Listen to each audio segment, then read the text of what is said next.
There it is. Howdy, folks. My name's Dave, and I'm a wood turner. I started turning as therapy for PTSD. Found out I had an knack for it, fell in love with it, then fell in love with teaching it.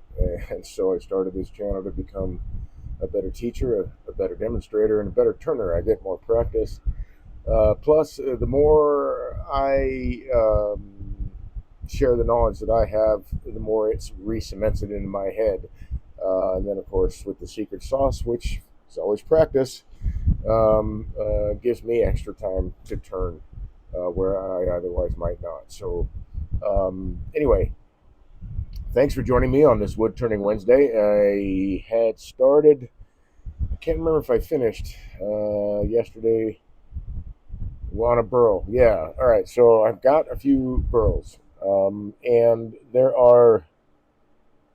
Well, let's just talk about burls for a little bit, and a little bit of process information too when I'm looking at timber. Let's go over that. So here I've got roughly cubic shape of timber. Now this came off the out of the cuts. It's an offcut from a burl, and quite honestly, I've seen more of this type of burl than I have the other. There's two types. There is the bird's eye. This is more. There'll probably be some bird's eyes in there, and it's kind of punky. Unfortunately, that's kind of a drag. I don't know if we'll turn this, but I'm gonna give it a shot. This was the drier, more dried out part of the burl, so I cut that off separately. But anyway, the bird's eyes that people are used to seeing in burl, that is only one kind. Often, very, very often, actually, I have found the second kind, which is layered burl, which is what this stuff is. And you can see, let me find that, yeah, right here. I don't know how well this translates on the camera, but looking at this is what tipped me off the first part, is that this chainsaw cut, that wood is really shiny. So this is harder wood, and because of the grain pattern in it, I thought, hey, maybe that's some layered burl. So I kept hold of it, and now that I'm looking at it, now I know it is, because I've got these lines that are intermingling. It looks almost like, you'll see tree rings in it. There was a branch coming through this part, so there are some tree rings. But then it goes all wonky, turns into layered burl, and from there, at least to my understanding, from there it turns into, as the growth gets larger and larger and all that, it turns into the bird's eye. So often you'll find layered burl right next to bird's eye. This is what I'm more used to seeing. Let me see if I got a better. Yeah, there we go. This one is not as punky. It's not bad punky where I wouldn't want to turn it, but it's got enough punk in it that I'm questioning a lot of things. So for this is what I'm more used to seeing with maple burls, at least in this area. It's a lot of layered with bark inclusions just all over the place. I haven't gotten a lot of bird's eye maple burl, or seen a lot of it anyway, um, here in Traverse City. Cherry burl, though, I've seen pretty much an even amount of bird's eye and the layered burl. One of the things that, at least to my mind, kind of sets it apart is that wood is super hard. Or it's much harder than the rest of the tree. The grain is all interlocked and it's starting to twist and come out of the ring structure that you normally see in a tree. Here it's starting to change, and all that interlocking makes a lot denser wood. And you can see all these marks. Now this some of this is chainsaw marks, but all these little white lines like this, that's actually the figure coming up through on the burl, on the layered burl coming up through here. So that was kind of a tip off too. But keep your eye out for layered burl. I have come to learn that not many people really realize that there's more than one type. Most people are familiar with just the bird's eye. and that is the most popular, I suppose. But you can get some really, really nice figure out of stuff like this. So, enough about burls for a bit. That's what I'm going to be working with. Actually, this whole broadcast is just burl wood. So I figured I'd get, I don't know. I wanted to start a little bit earlier, but I also had to eat something. Man, I was dying. So I've got this fairly cubic shape. So we're going to start talking about process. When I'm looking at a piece of wood, the first thing I'm looking for is ring shakes, which is something similar to this. This is more of a split because this is layered burl and it's dried on the edge faster. It's delaminating right along the ring structure, but that's from actually drying out on this, especially because it's on a cornered edge there, and then it's dried and just lifted off. A ring check you'll often find in the wood structure itself, where there's a delamination, and you can clearly see that there is space between the rings that has come apart. Sometimes that's because of a bark inclusion, but most of the time it's because there was some shock to the tree, wind damage, a tornado, earthquake, even being hit with something, and during the felling process too. It can happen as it hits the ground when it's felled. So you can find those things. That kind of wood you really got to be careful of because that delamination, like this, again, this is more drying process. That was the where the branch was, and that's harder wood, and this is a thin, right on a corner spot. So it's just coming off, and when I turn all this, I'm hoping that that will stop that. We'll find out really quick, but you can see it's cracked because this part was drying a lot faster than what's underneath it, so it's delaminated. So I'll look for that. I'll look for pockets, maybe if I can see anything like actually like I found in this particular burl. I picked this up thinking, wow, man, this should be heavier than it feels, and this is why. There's a big void in it, and you can find those in burls too, and you have to be careful of that. I wanted to turn this as one big piece, and because the void doesn't penetrate the outside, so I've got all this actual wood in here, say what, an inch and a quarter of thickness all the way around it, give or take, maybe a little more here. But once it would be turned right, then I would have at least that. So I would feel fairly okay turning this piece. But again, if you're looking at an entire burl, you don't see what's inside it. So you have to be prepared to find things like this. This was full of dirt, and just I was kind of bummed about that because the chainsaw chain went right through it. But you find this stuff in these burls, all kinds of grit. Definitely, usually bugs, insects of some type. One of these trees we found, I think it had some carpenter ants in it. I'm hoping I didn't pick up any of those, but they're not. They like the greener woods typically, I think. And in any case, I just don't want any kind of wood-eating critter in here at all. But kind of find stuff like that, and there's some tips, and one of the I will actually give one particular tip today when I'm about turning burls. So there are some ways that you can kind of work with the burl kind of blind, so to speak, and just throw a burl cap on there and turn it. You still have to be aware that pieces can fly off and all that. And I'll show you how to kind of mitigate that a little bit later on. So back to this filler. It's in a cubic shape. I've got this delamination happening here. I should not have gotten rid of my chisel. So when I break that connection there, that bridge, so to speak, this piece is going to come flying off.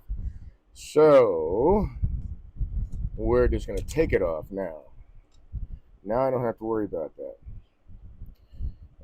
The other issue I have is, in looking at this piece, there it is.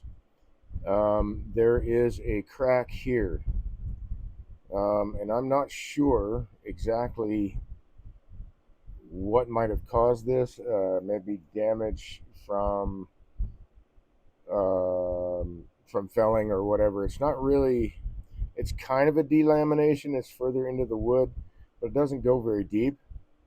So I'm hoping that turning this away, that I will remove that issue when I'm turning it. So I'm going to give it a shot. But normally, if I see a bunch of ring checks, and this does follow a ring, but it doesn't go maybe an eighth of an inch there, and I don't know, maybe an inch and a quarter here. So it's definitely a triangle, but this is going to be round. Most of that, if not all of it, will be turned away really quickly. Um, so what I decided to do, because I needed to get rid of both this material and this material, is just for fun put it on at an angle. I've turned cubes before and done stuff like this. This is kind of cubic in shape. I figured, hey, let's see what happens when we spin it. So I don't think I'm going to have a balance point on this guy that's going to be where I want it or will be helpful. But let's just give it a shot, man. Let's see what happens. Let's see how close we can get. Come on now. Oh, that's too far. Okay, still too heavy in the bottom. Let's go up this side. Go about that far.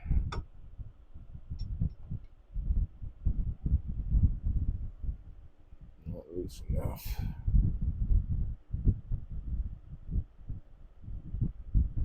Okay, so I actually went just a wee bit far. So let's come back up. So actually, I'm able to get a balance point on this guy. I didn't think I would with that, but that's harder. Well, the whole thing is kind of dense wood, but maybe that's just harder because that was right where the branch was being supported by the trunk, which is why we still have a ring structure on this side of it. The branch was growing out this way. So anyway, let's spin it and see what we get. Maybe, maybe I can raise this camera a little.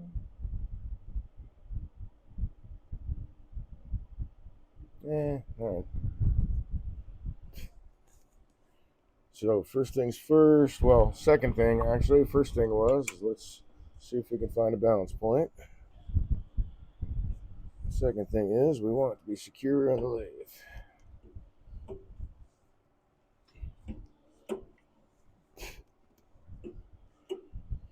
So I'm thinking this will be fairly nice to turn because the grain goes all over the place except for right here. And any cuts that I'm going to be making, well, a lot of them, at least in the beginning, will be downhill to the grain on that. The rest of this is kind of a crapshoot on where the grain's going. So it'll be nice to turn. All the grain is interlocked and stuff like that. So let me grab. Where'd you go, dude? That's right. I set it over here. My longer tool rest. As I also drop my skew down into the shavings. I'll have to collect that shortly. So I guess I'll just do it now.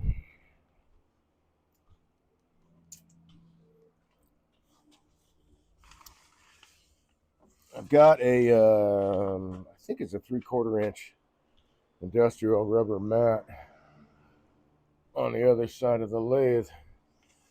But I also tend to keep a small pile of shavings down there too to help break the fall of things that decide it's time to leave the lathe. Okay, let's set that aside. I don't need this guy, but I do need my bowl gouge.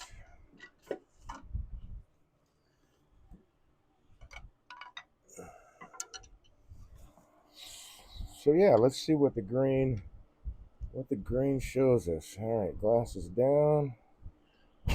Maybe blow off the dust on the inside a bit. Let's turn. Let's see. Let's go with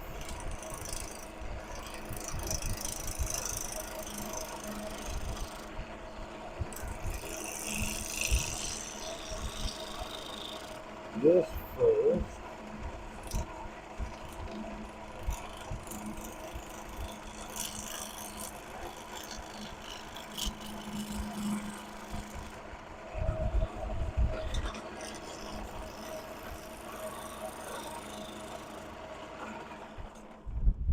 Just see what that kind of looks like, if we can see just on one side right now. Well, a little bit there.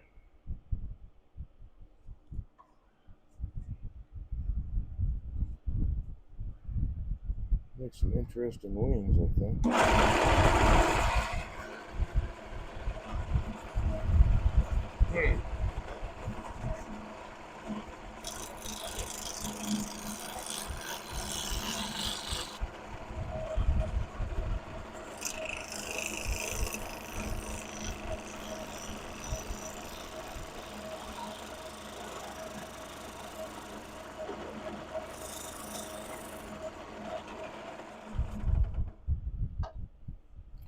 So we got some punkiness in there, which I was expecting.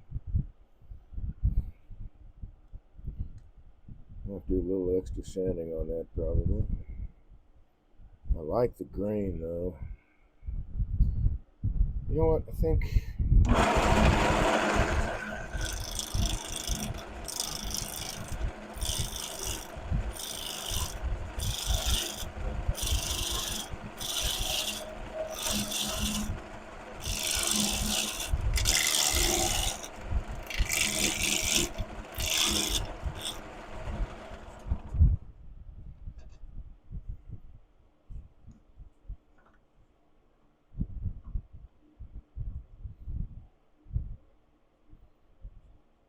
trying to figure out what kind of shape I want to start with here, but I think, yeah, that would be interesting the way it is right now.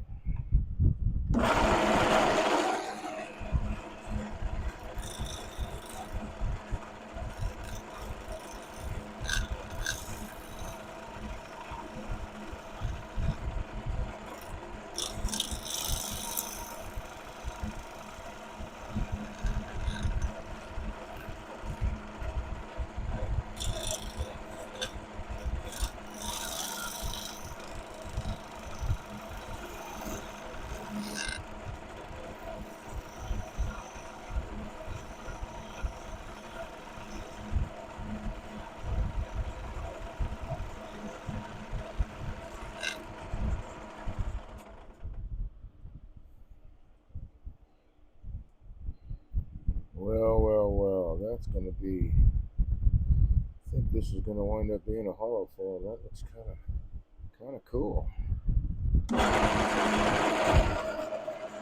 Maybe it will if I got the foot. The really small one.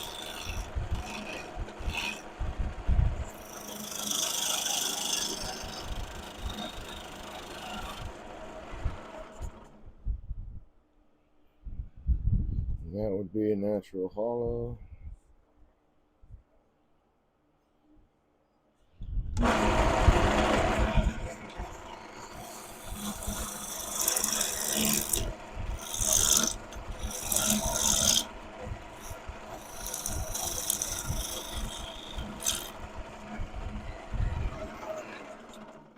So let's use,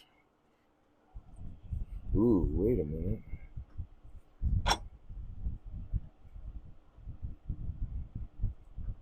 Oh, I think I gotta leave that.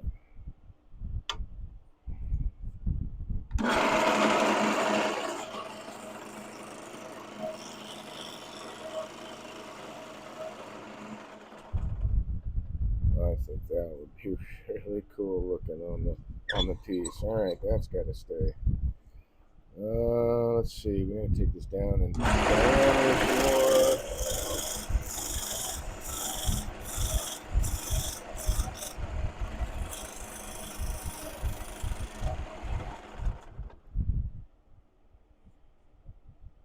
nice figure in here. Yeah, there's that punkiness. I'm hoping it's not too terrible when I get to that point, but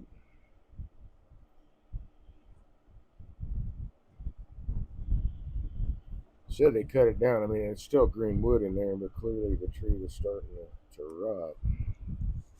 Let's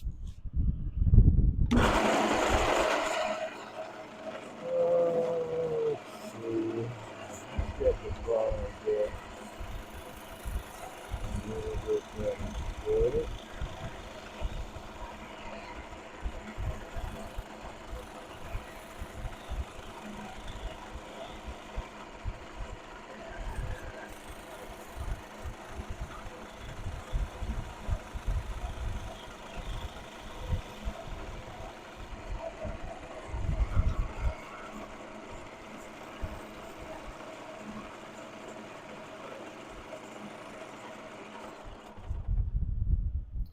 Alright, cracks.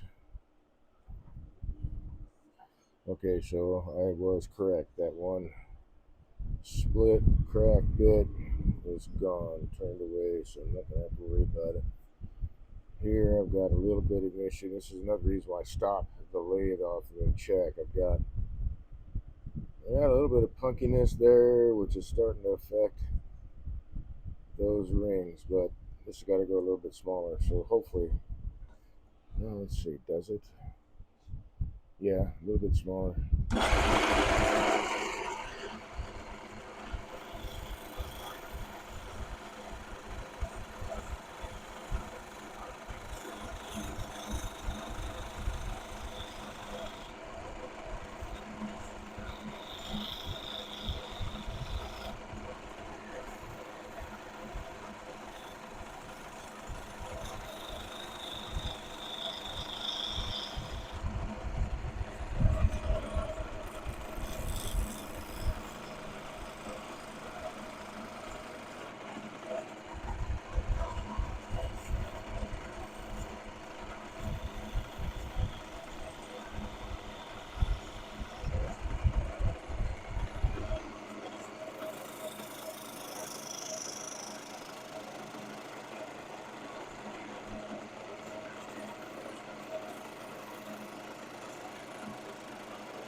Hey, how's it going, man? I'm playing around with a bunch of burl wood and some burl wood cutoffs, and I found this particular piece. I was explaining a little bit earlier. There's more than one kind of burl, and this is that second type, a layered burl.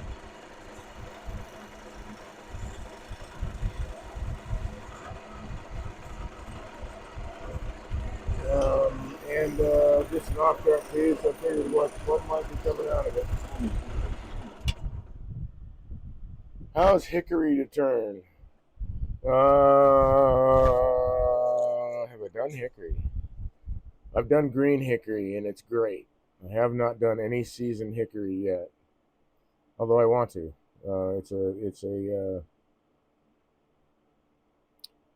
Excuse me, a hard, a nice hard wood, and I bet it throws off some really nice shavings when it's dry. Well, I mean, it does when it's green too, but I bet it still does when it's dry.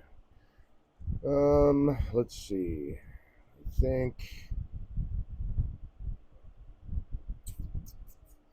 Oh yeah, and I got to think about how the heck are you going to hold this thing, dude? Because it's a cool idea and a cool shape, but how the heck are you going to actually hollow it?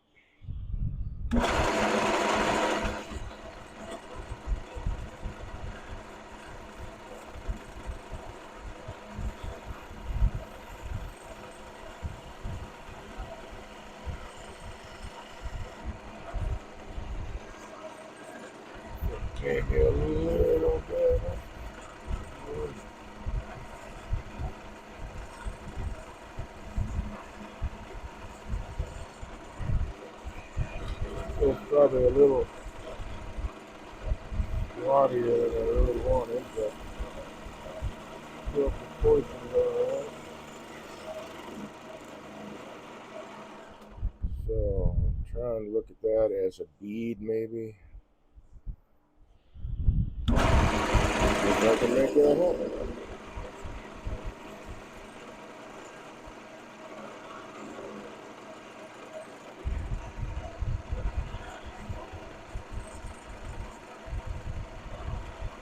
Well, I know what I'm missing. Some of that. A little bit of light.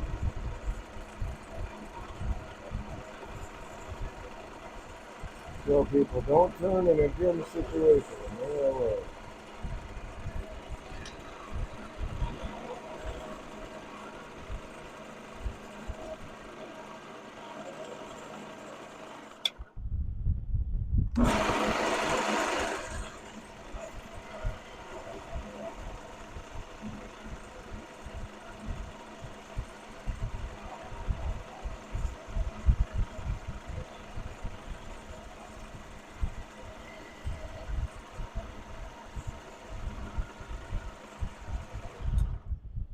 Okay, that cleaned that up. It's gonna be interesting because this is green wood, so the idea is that it will survive the drying process. But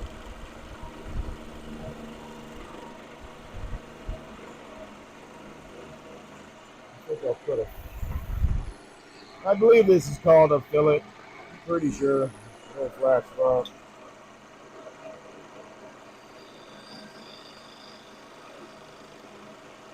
Right there.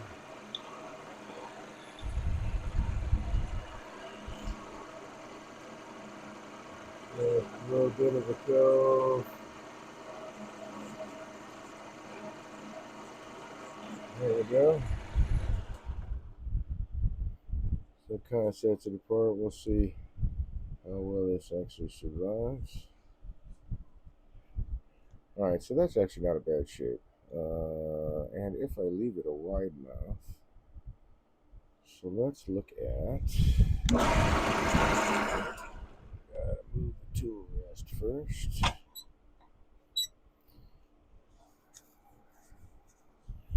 I'm always trying to keep in mind like aesthetics, but also like how I can incorporate like places where I might need to hold with a chuck or a glue block. Um, so I'm looking at that right now, and I can see now. Okay, that part of the crack was not turned away. It doesn't continue down into this, but maybe I should turn that all away. I don't know. Let's see. I think I want to go.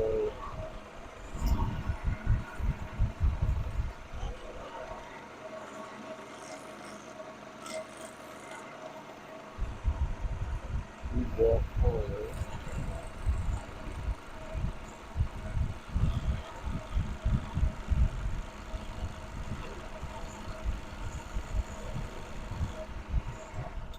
See if that's enough. I wouldn't be able to grab that with the chuck though. Well, that idea is kind of not going to work out. All right.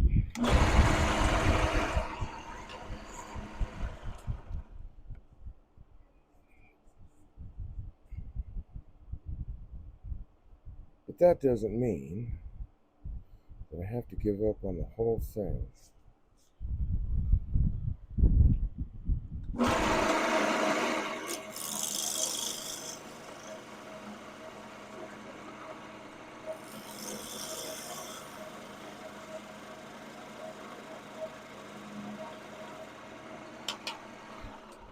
see what else.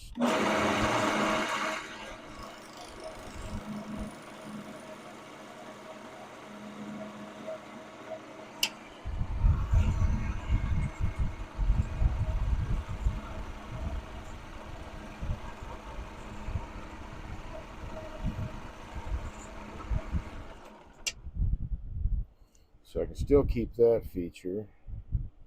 Again, how the hell am I going to hold on to it? Ko-fi Stream Bot. So visit Dave Life's Ko-Fi page ad. https://co-fi.com/HIIMDAVE ? Hum de hum de hum.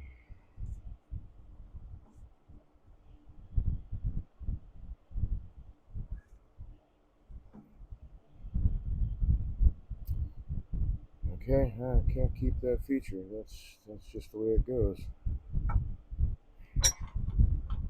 There's no way I don't. If I had deeper jaws on my chuck, I could, but I can't do it with what I have to work with now.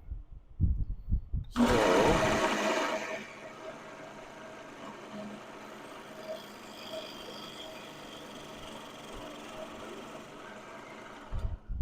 that's where we're going to park that off.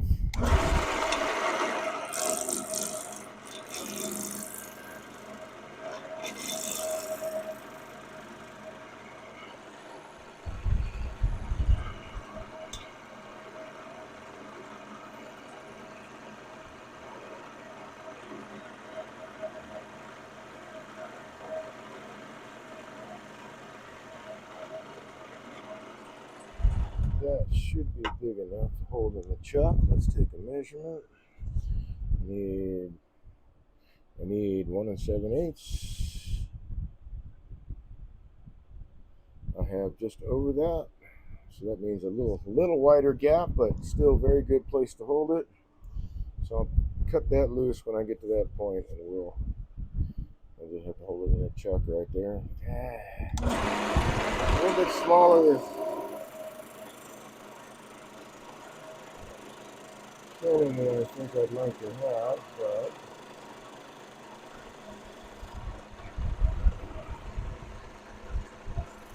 it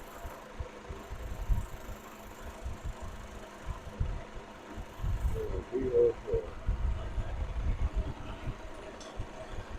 So, but I want to leave this as a wide mouth. I am eventually going to wind up turning this. I don't want that gap though. Alright. So a little bit smaller piece. It wouldn't be mind too much about this part here if it was the rim itself had a bridge across it and it was just a void, but it doesn't have that. So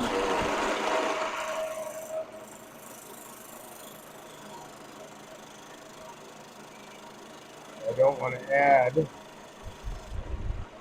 places where the piece could actually come apart.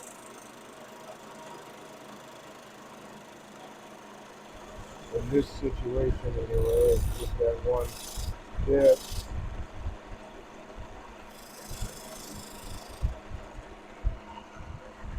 And it'd be just better to get it out of the way. So maybe I'll have a little bit of a void there, maybe not. In any case, it'll be a natural edge. You see this figure's coming out here too. That grain is awesome. This is still a little punky, but I think it will sand out okay. Much as I'm not I don't want to spend a whole bunch of time sanding, but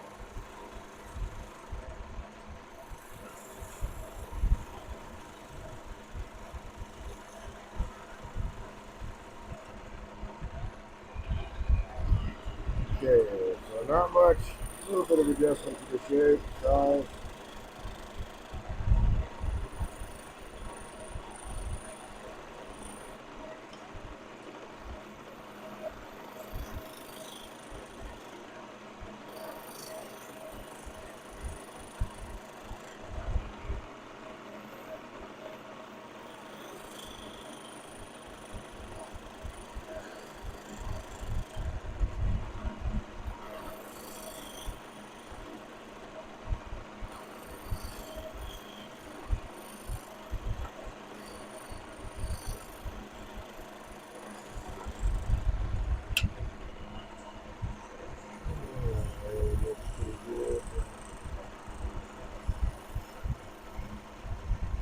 This is green wood. I'm not really pressing hard into the wood. This tool will take off material in a hurry.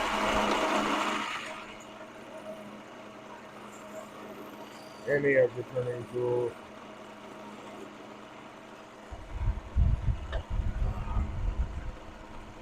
So let's see.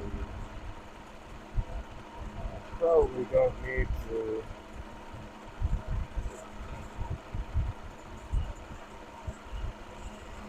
You know what? I'm not going to say that I don't need to. I was going to say I probably don't need to obsess so much about the shape because it's green or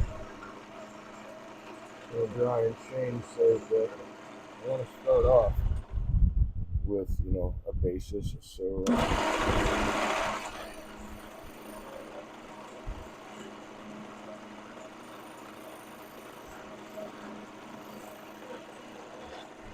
it sure would be a lot easier to sand if I should really slice the fibers.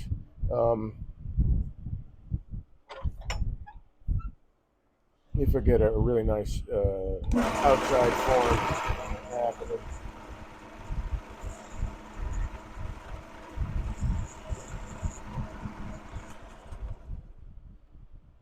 And some shaggy fiber sticking down here where the jaw has to sit, so I got rid of that.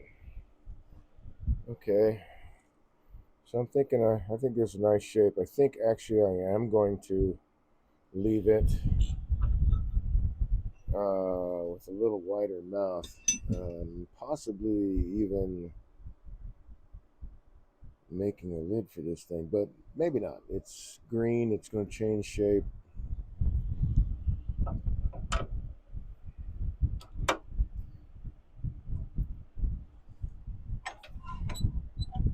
So I guess we'll just leave it.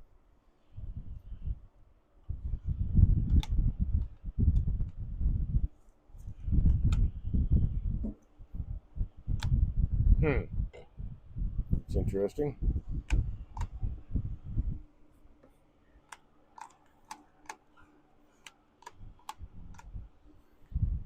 Did my power switch quit working, or do I not have power anymore? Let's see. This is not a GFI, but other things are working on that circuit. So, for some reason, wow. Well, this might be a shorter broadcast. That's interesting. We're not unplugged because my lathe is not running now.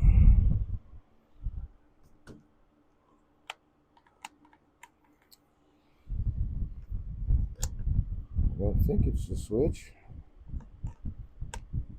but it could be. Well, let's take a quick look here.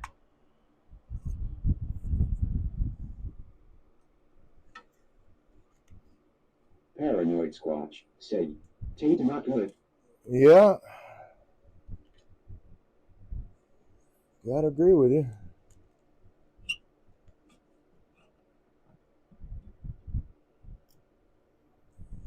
This is a newer motor. Let's see, flashy light thingy is right there.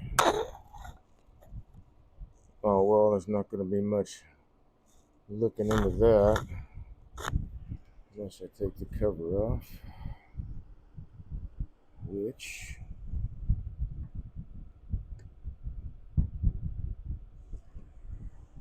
oh, seriously?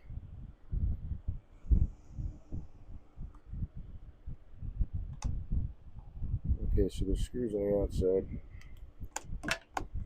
Ah, okay. Alright, so now I know it's time to replace my switch. It's a switch. So that is on the lower end of cost, so that's okay. At least I know what the issue is now. That switch is starting to fail.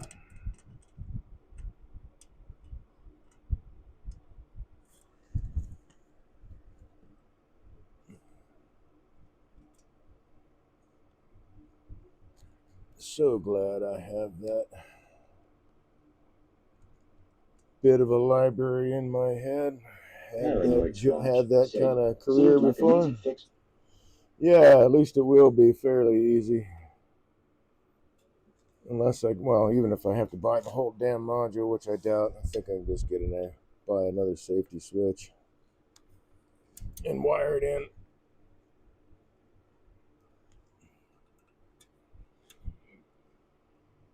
In my younger days, I was... Paranoid Squatch said, I need to find someone who knows how to fix older electronics. Oh, that would be me. I am one of those guys. That used to be what I did in my younger years as a career.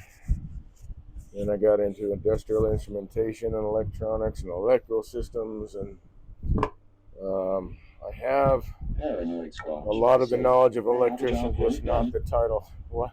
Sorry, what? Have a job for you then. All right, cool. Cool. We got to get together anyway, man. Got some mead. Here's the Hives has new patches, so there's a new patch for you, and something else. Maple syrup. Maple syrup from DY's Farms. So yeah, man.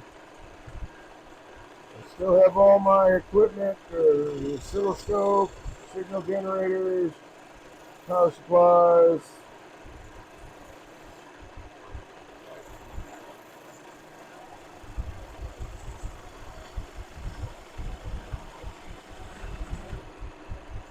Couldn't give that stuff up, man.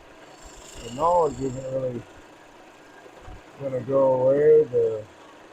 Maybe the finer points might over time need to be refreshed, but I know where my research resources are, so that's half the battle, knowing where to look. So I can live with that. That'll work.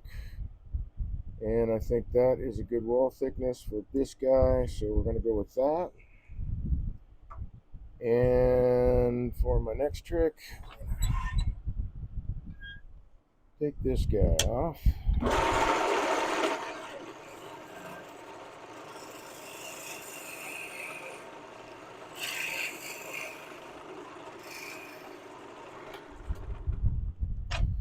And I don't want it to bounce anywhere, so we'll just not part it off all the way, and we'll cut that little 1/4 inch or so tenon off.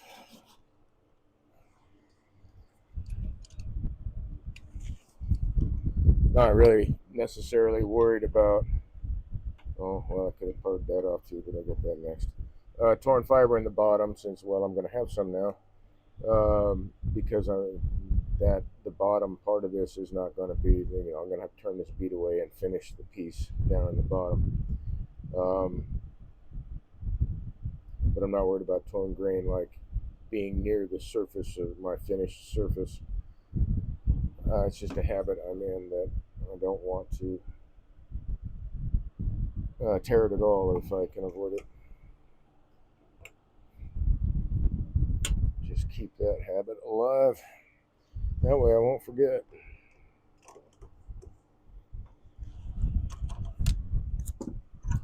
So this guy is now going in a chuck. Preferably this guy. Oops, can't turn it with that in place.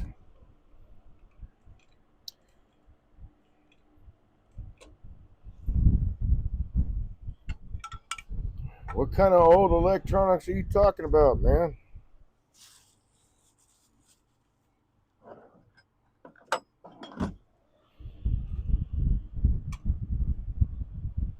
Ooh, that might be really close. I might have to go to... I don't want to have to go to a smaller chuck, no. This should fit with just a little bit extra gap. Yes, okay, cool.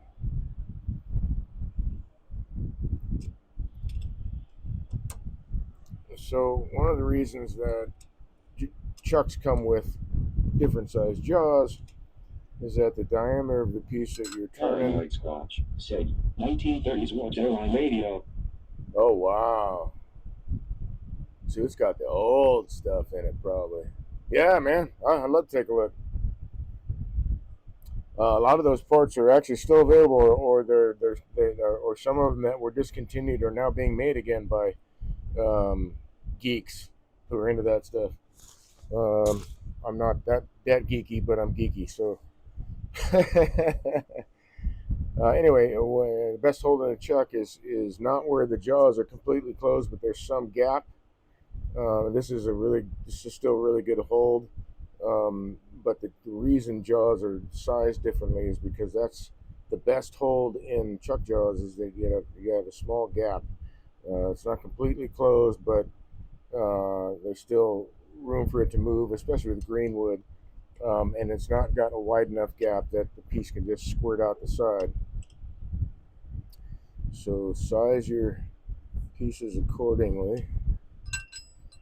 Always keep safety in mind. Err on the side of safety every chance you get. Let's cut this guy off.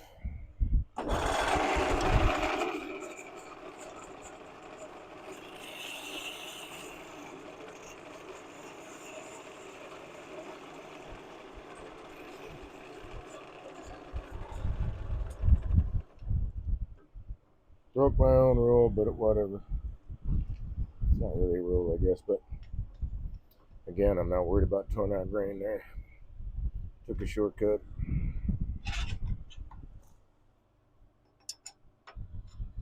It's really the only time. I mean, it's not that I don't ever just part things all the way through. It's you gotta be mindful of when it's okay to do it and when it's not. In my opinion, everybody has different opinions on the subject. My opinion is that I don't want any torn out grain that I've got to spend extra time trying to clean up or make look pretty or whatever when I'm doing a piece. I just don't want to spend that time. I've done that. I've been there, done that. I've spent a lot of that time and come up with some nice pieces, but the time involved could not recoup a price for that. Um, just not possible. Just too much time invested for the return. So I try not to mess with that stuff anymore. All right, so I'm at a point now. I don't know. I'm going to see if it's dry enough to sand real quick. So let's do that. Let's see. Mask. That's 220, but I want some fresh. That's 150. I'll go with 180 first, and then 220 because this is, even though it's green and something that's not harder, but the rest of this stuff is. Okay, mask on.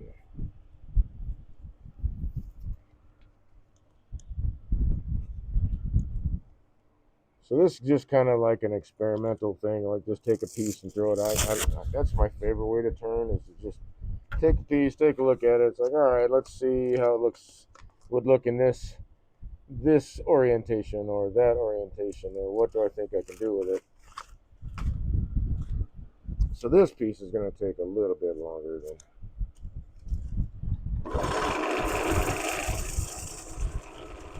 because of those considerations. So it's drying up the sand.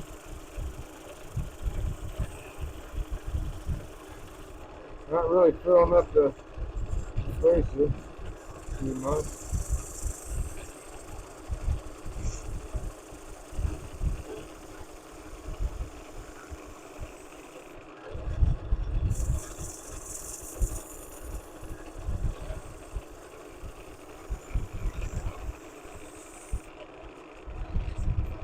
Not really pushing hard. I just want a good positive contact between the abrasive and the material that's thinning, which in this case is layered maple burl.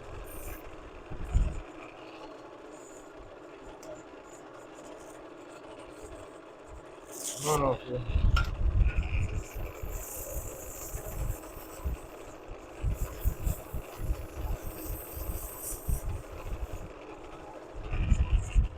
see how much of that.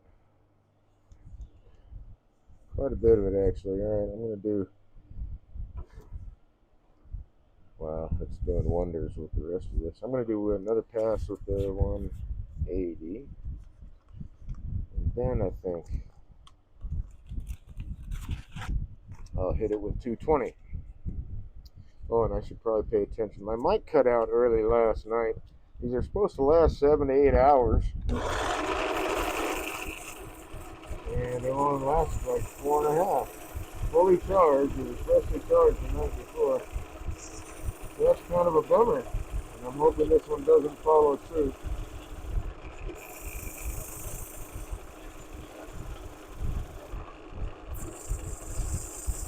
I'm not going to spend a ton more time sanding this thing. For one, because the good wood is coming along really, really nice.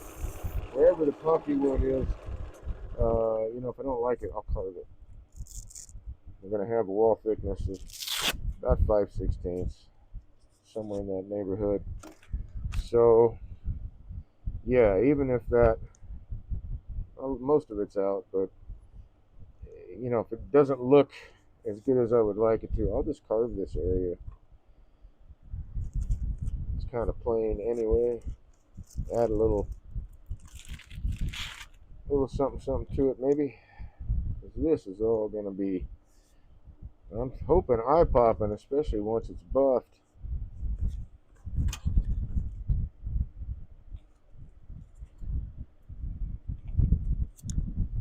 Alright, so we got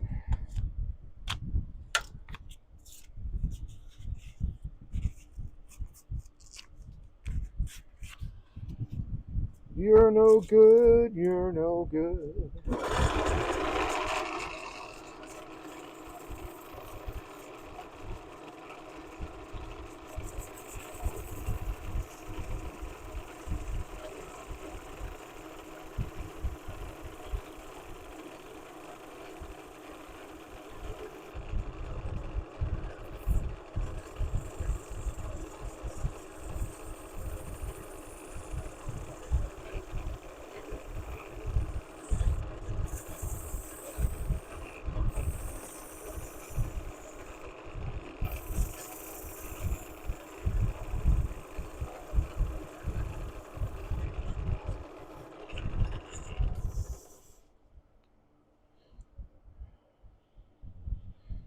Wow. Yeah, that's sanding out really nicely. Alright, so I'm going to stop at 220, but I'll hit it another time with the 220.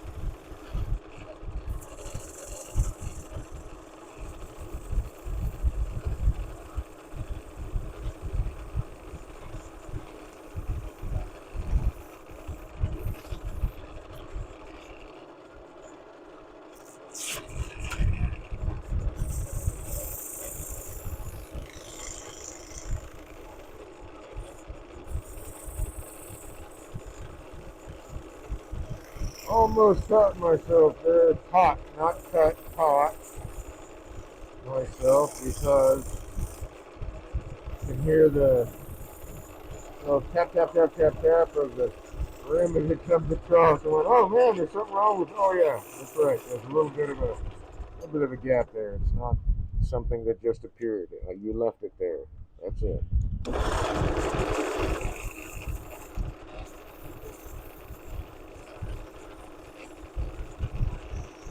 It's gonna make a tick, tick, tick sound.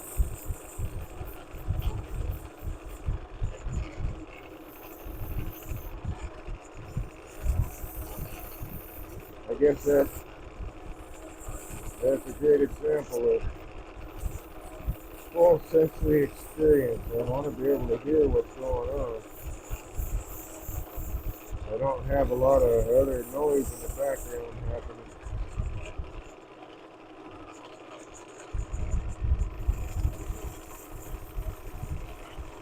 Sometimes you'll hear something that's happening before you see it.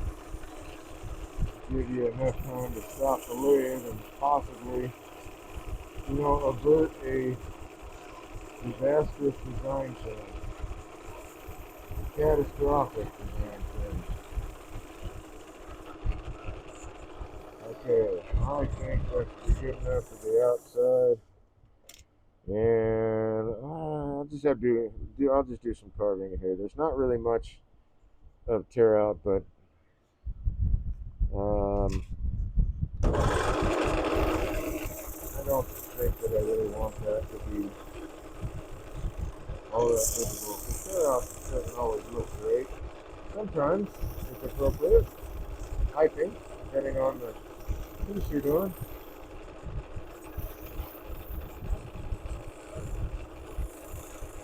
You know, actually, I guess I can't say even that it's actually specifically tear out because it is kind of funky wood. I guess, yeah, I guess the actual definition is it was torn out by a tool. No matter how sharp that tool is, even if the wood is funky, it's going to be tear out. It's slightly funky wood.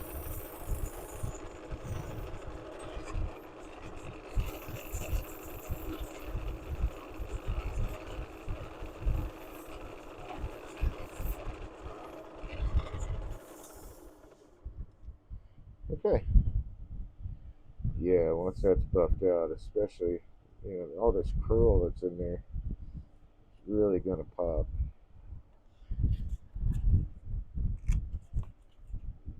Tis my hope, anyway. Okay, moving on. Hoi! Get rid of the mask.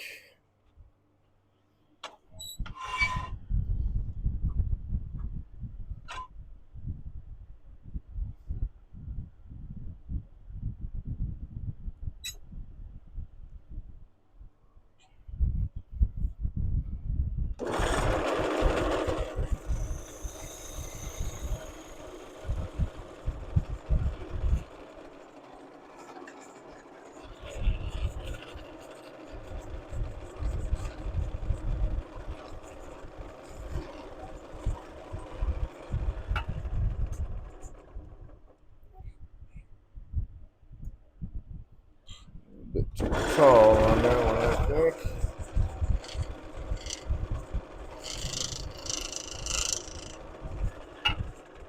And we took it down just a little too far, so we'll take a half a turn back.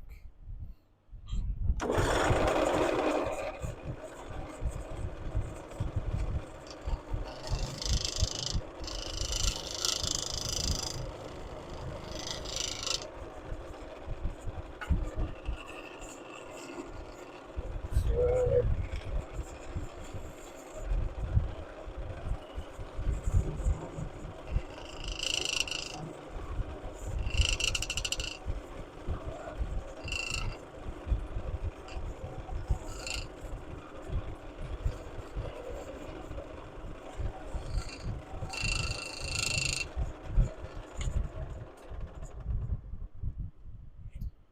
Okay, now I can't tell. Maybe I'm still too low. Maybe I was just at the right spot, but I was getting rattled in too.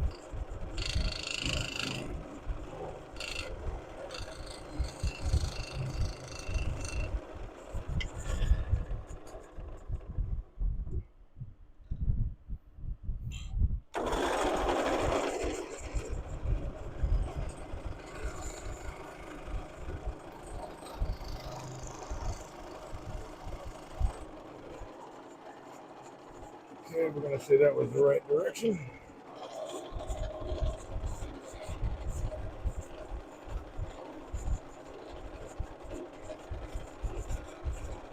Try to keep all the green wood off the bevel of the tool because it changes how the tool cuts if it can cut at all.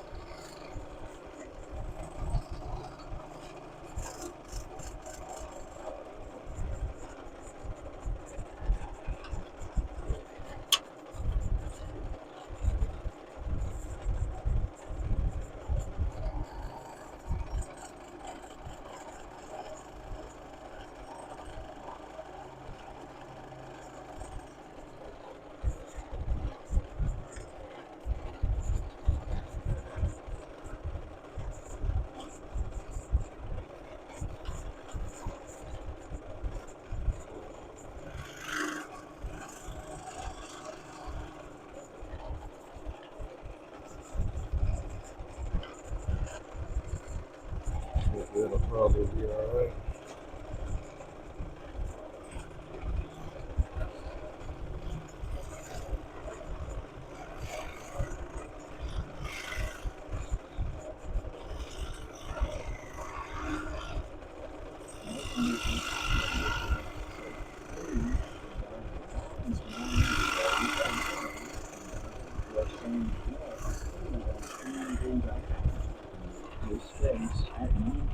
Oh, stand by.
All right.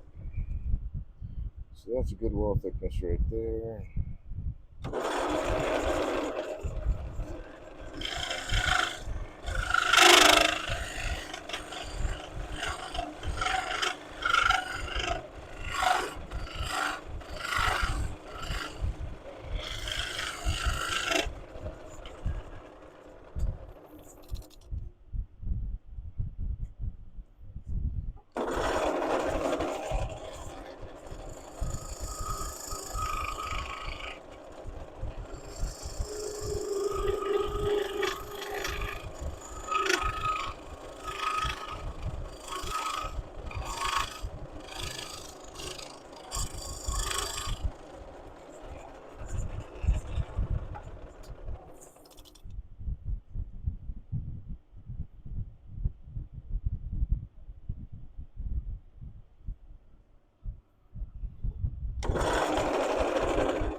Just keep you talking. I'm not saying a whole lot right now.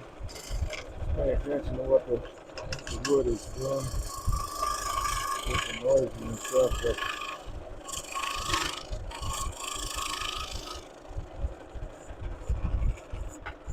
basically, I'm doing a lot of top cutting to get this diameter down inside the. I'm going to turn on my compressor too so I can blow some of these shavings out.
Well, the rim's getting a little boogered up, so I'll have to do something about that. That's a nice depth.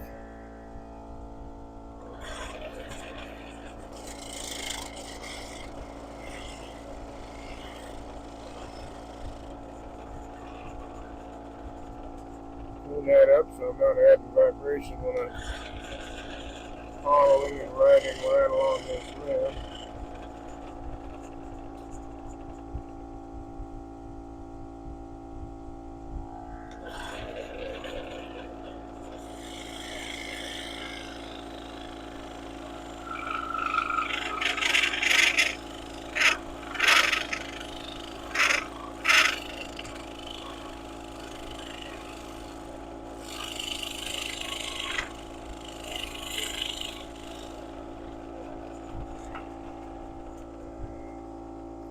Take it nice and easy.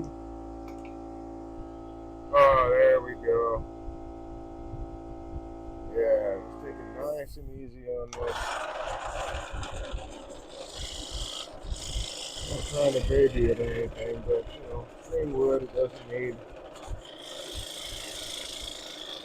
Rest of this sharp tool doesn't need a lot of force.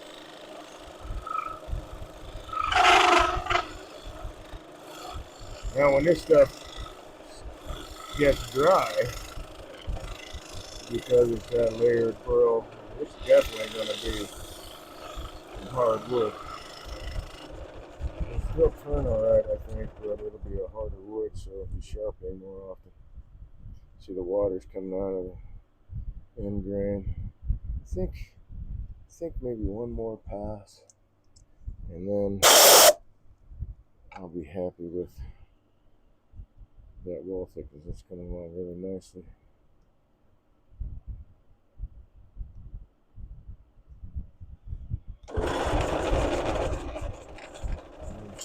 Clean up the bottom a little bit.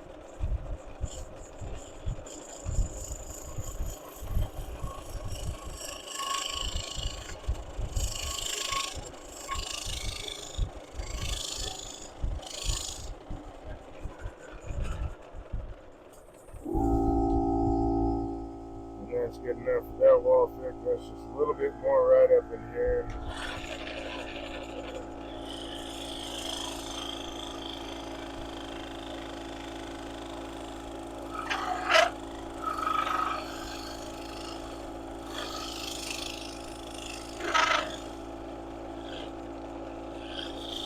Cutting along the top of the inside, top surface of the inside of the vessel.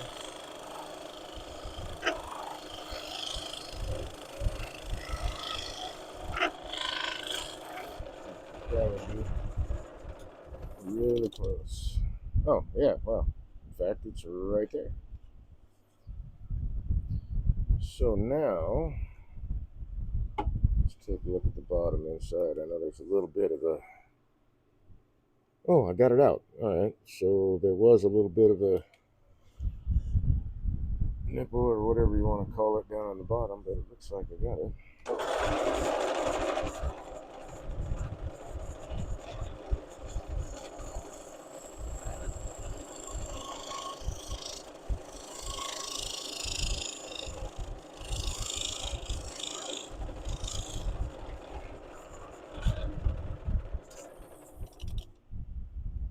It should be pretty clean in there now. Let's take a look. Oh, geez. Okay, a little bit more in the bottom. I can see now. Don't be messing with me. Come on.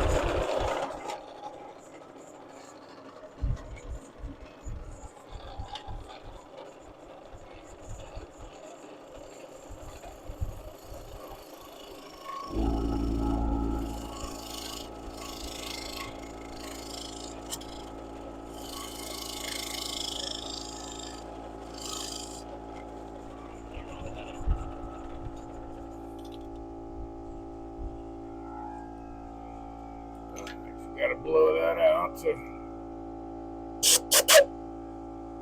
really see here. It's just a little bit. I bumped that camera again, didn't I? Just a little bit. What's this? Oh, sorry, the camera lens cover came down. And I suppose I could tilt that up just a bit too.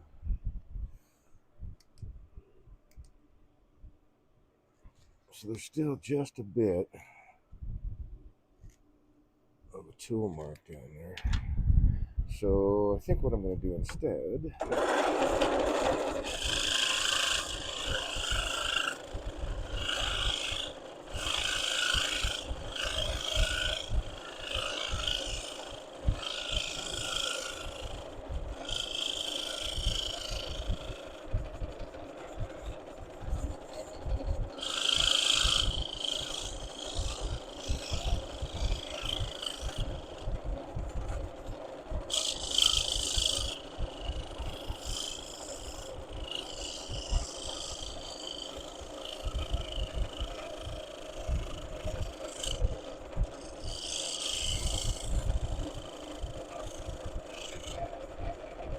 try not to be too heavy-handed. Some of this wood is actually pretty soft, and suspicious that it's the punkier stuff. Okay, that's a good transition. Fairly even all the way through. I like it.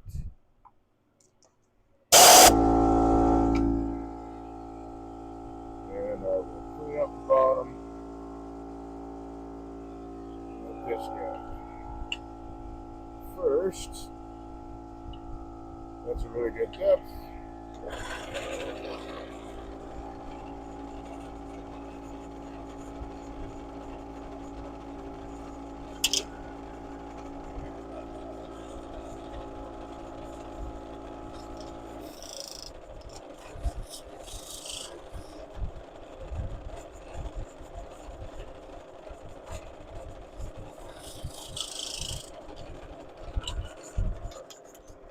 I should have taken care of that one line. Yep. Now I got to.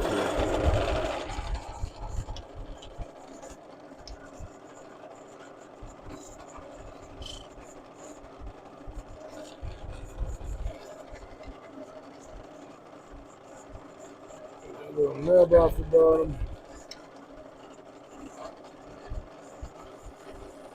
And I thought I had gotten, but did not.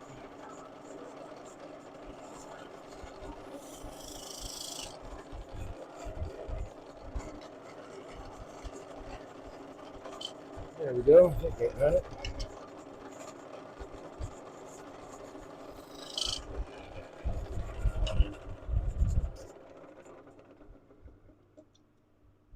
Yeah, not quite.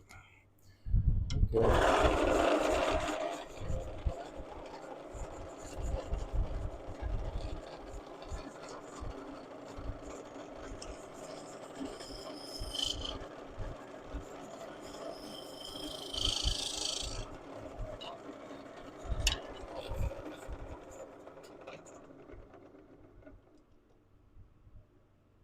That'll work. Okay. Cool.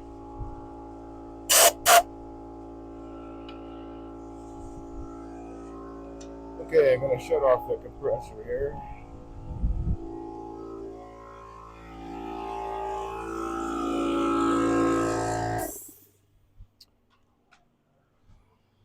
And we'll finish off the bottom of this piece, set it aside to dry. So I move the flashlight out of the way, grab the correct key for the chuck,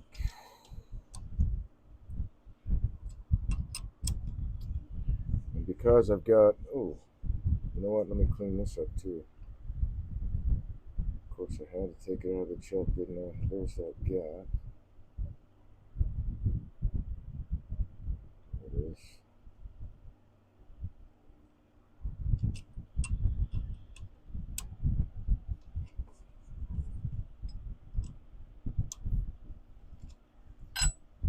Still running true, yes. Just a little bit to do right here. In fact, I will just take it up a little bit and we will go with this guy again.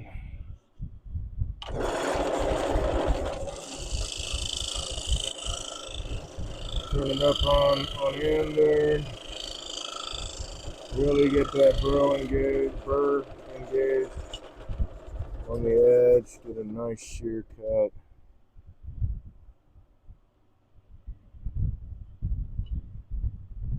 I think I'm feeling something.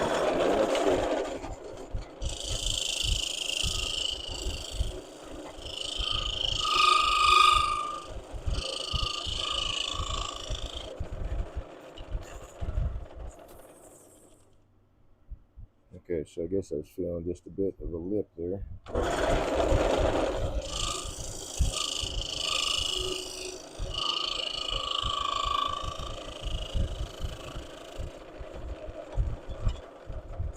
Like that guy. Yep, I got it. All right, cool. So I can reverse this dude now.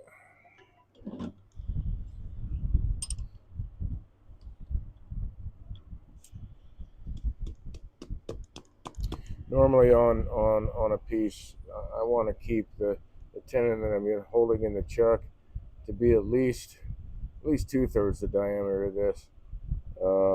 But since this was a smaller piece, I felt pretty sure I could get away with doing what I just did. So practice, practice, practice.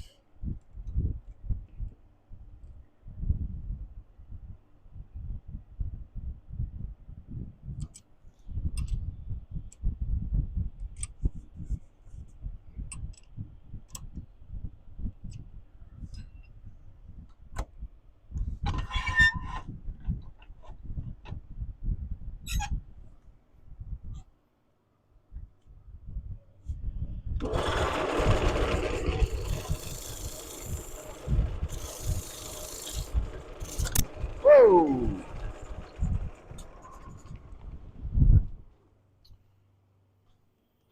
Well, that caught me dead center of the chest, but the rotation it was giving off slowed it down enough that it didn't hurt.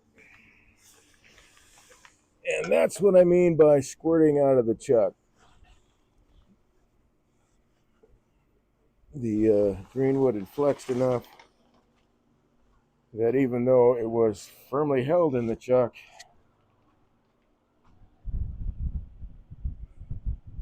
so you can see the mark where, yep, right there. See the mark of that chuck as it just squirted out. Paranoid squatch. So I'll bring up the tailstock. I'll bring up the tailstock, add some support, and that'll take care of that issue. So even with a small gap, this is relatively small. Shulu said, at least it didn't explode. Yep, that is true.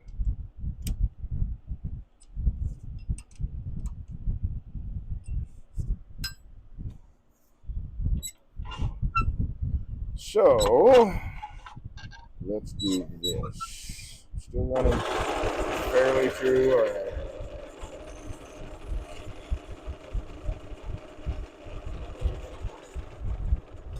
Get rid of that torn out grain. Now this guy is too tall, so clearly my spindle gouge, 5/8 spindle gouge,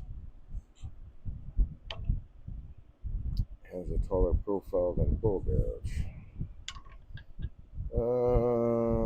Let's grab this guy.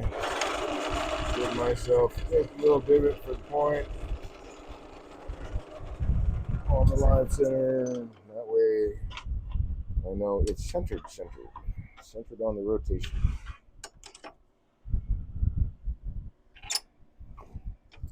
I probably should have brought this up the first time, but I didn't. I was kind of thinking it might hold. On the other hand, now I can take heavier cuts.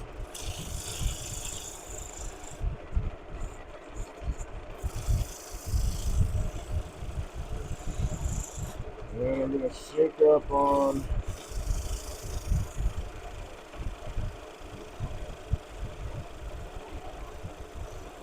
oops, come out of the cut, go back, start early, so it's twice.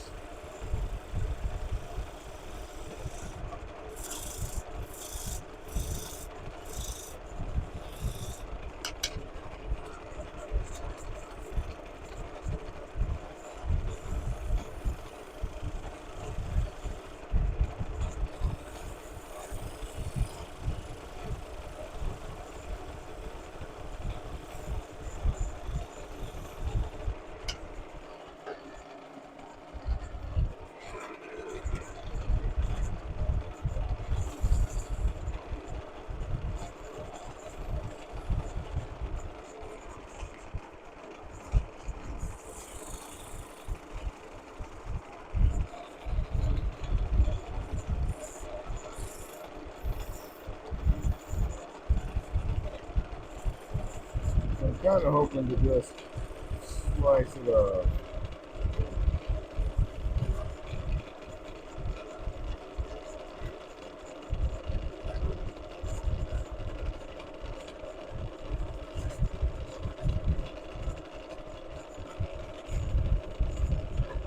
Something like that.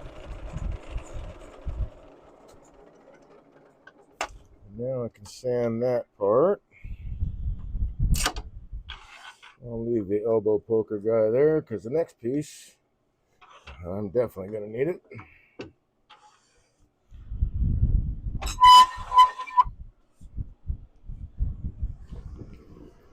All right. Throw the mask on real quick. Actually, I have the garage door open today, which is nice. And has it started raining yet?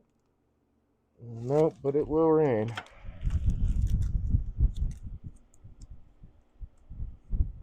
Hey, come on. So what do we got? We got any kind of, okay, just a little bit of, tiny bit of punkiness right there. So I'm going to hit that with the 180 first.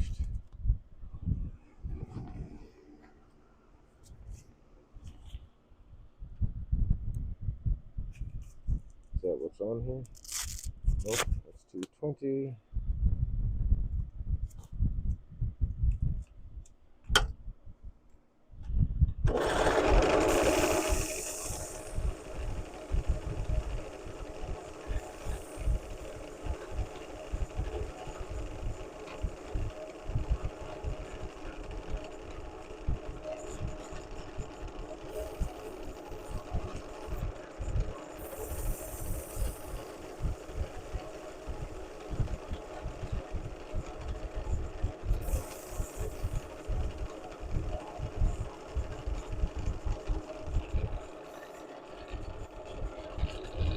That kind of loaded up. Not quite ready to sand yet, but I'm almost done with it, so I'm going to keep going.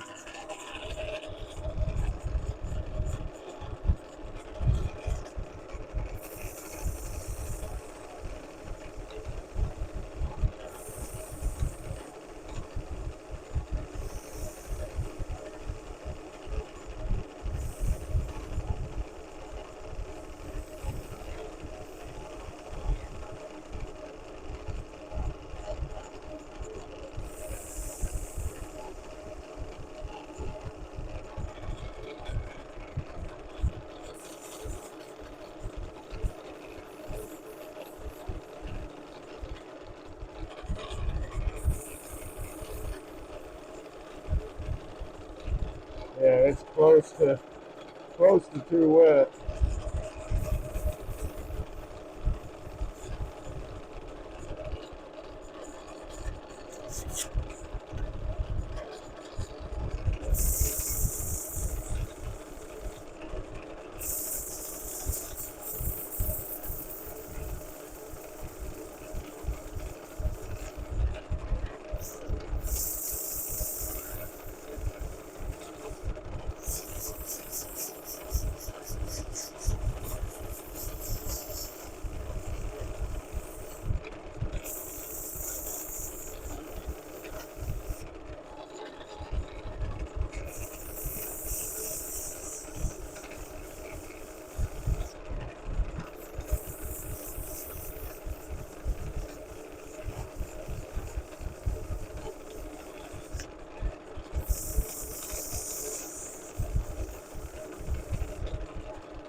Cool beans.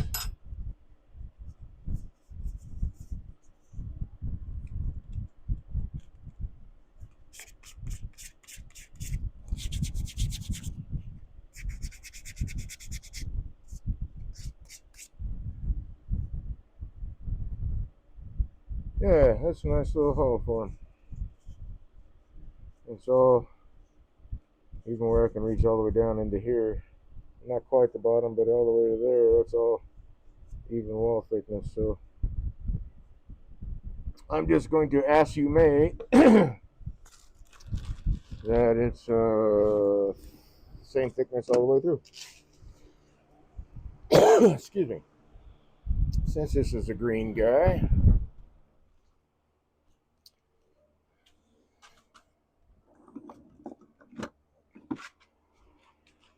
I am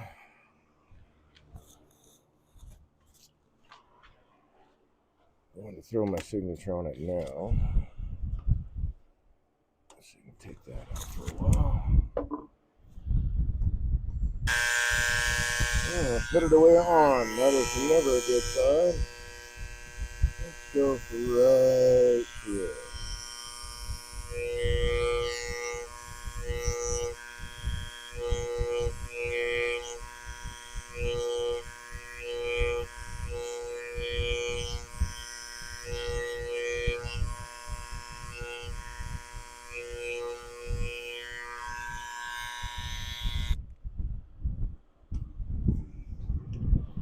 Okay, on to the next piece of layered burl.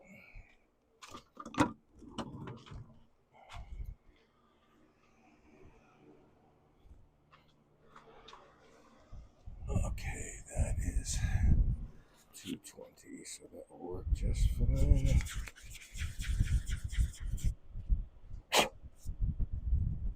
Cool, can't wait to see what happens. It's got all kinds of figure in here. So once I buff this piece, it ought to really, really just look cool.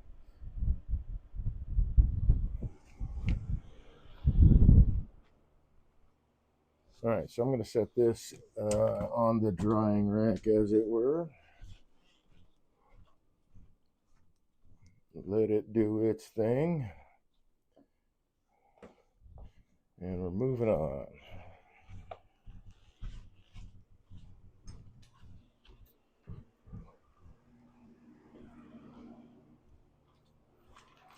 Okay, so more talk about process.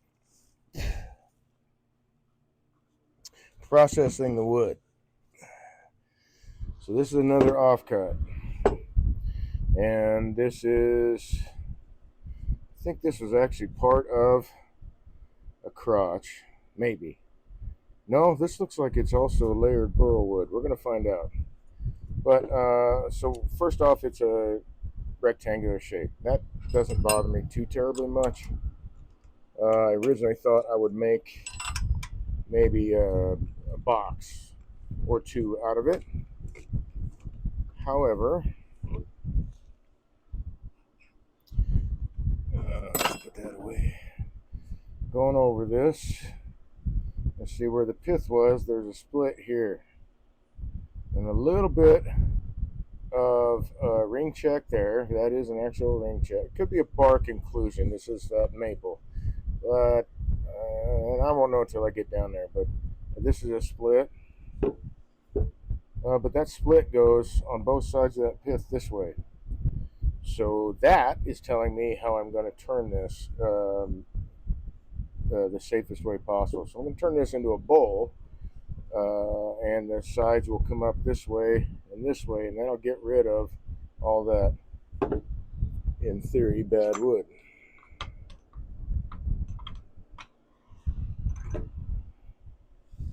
So we're going to start it that way. I think I might need the longer tool, maybe.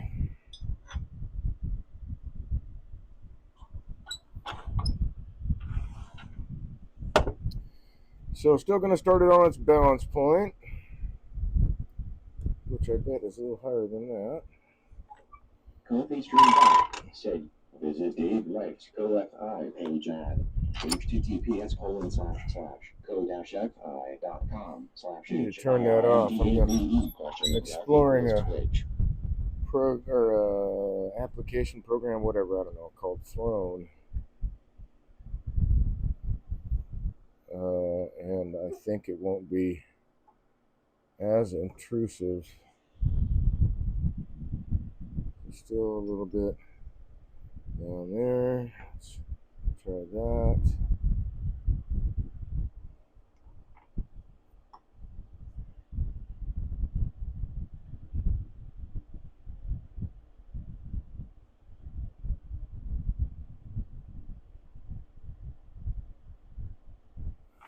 And a little bit more up on this side, and I bet that is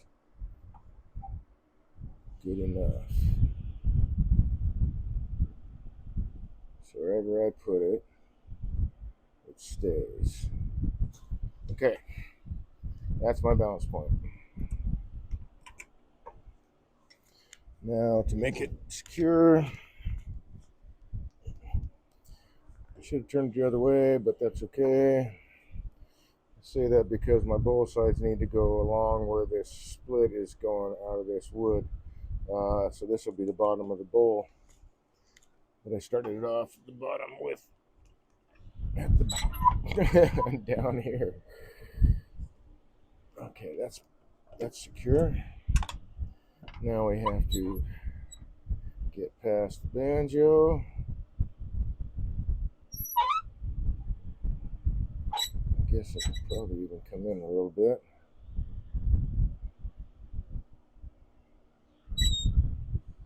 And start taking some of this stuff off. Eeny, meeny, miny, mo, you're the guy. So we clear.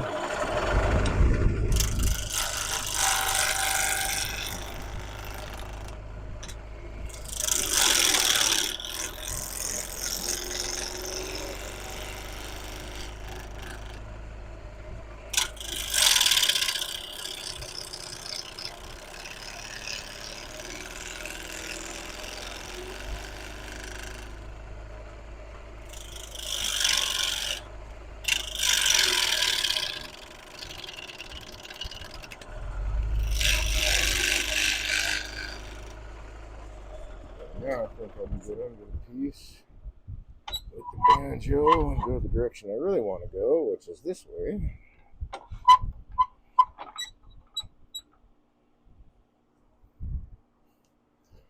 That's a good height. Am I at the right height there? Yeah, it's not bad.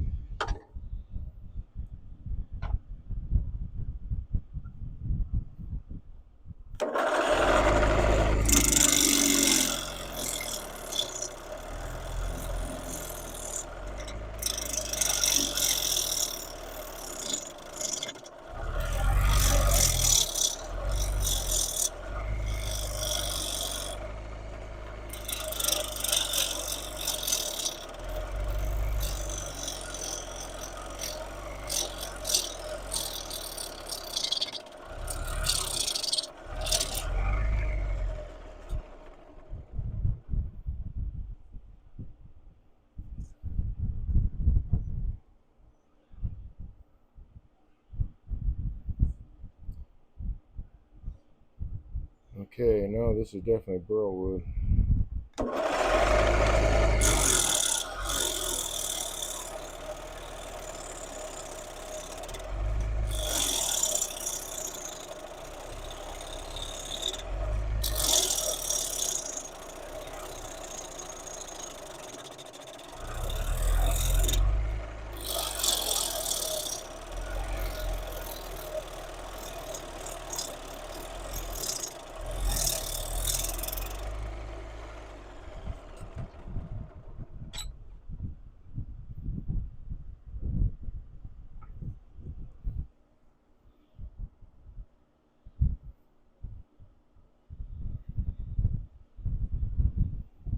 Some nice grain.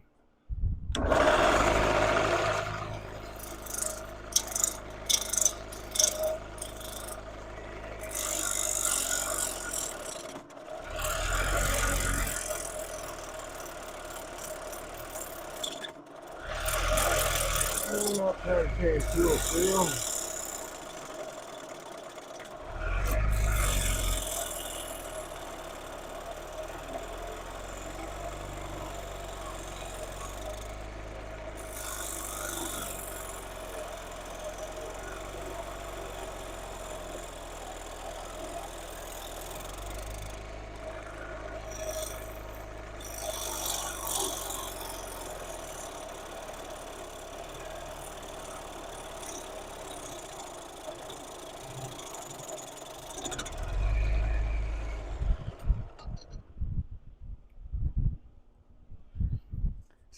So let's do that now.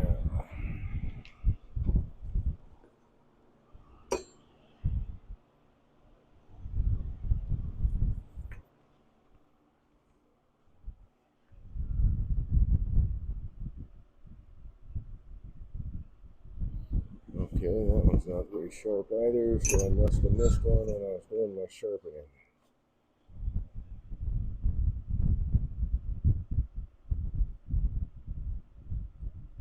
Wow, more than one.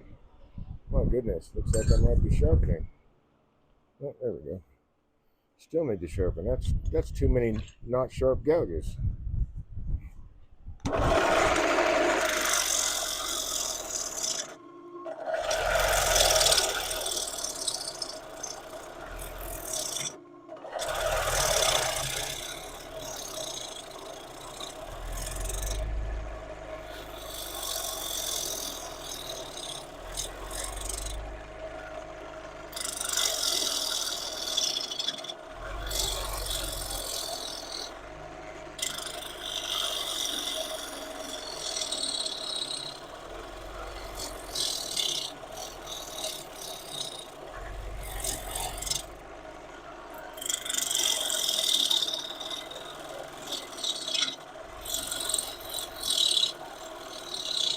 So this had to be a part of the tree that was just starting to rot. It's got kind of a funny odor to it. Yeah, that's definitely layered burl wood. It's got kind of a funny odor to it.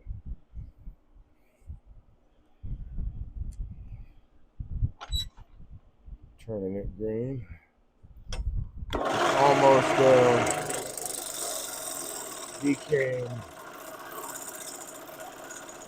Odor of decay.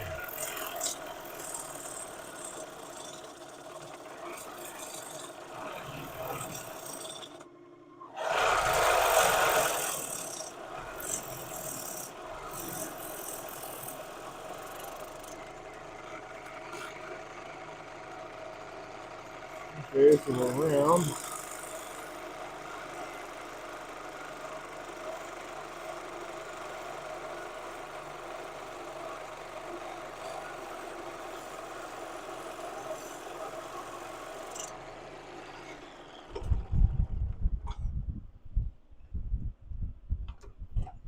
I'll flip this guy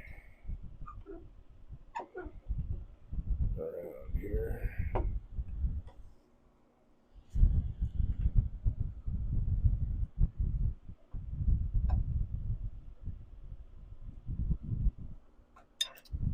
I really want to go after this split from the center out so that I'm pushing it away from me in theory.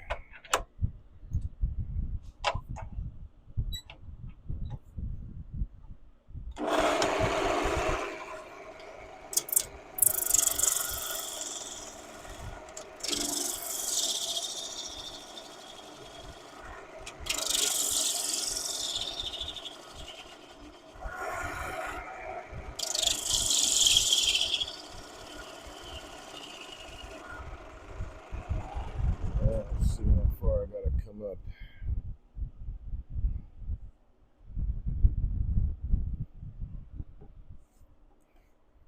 Well, since that's so close to the center, I guess that means that that is no longer the bottom of the bowl.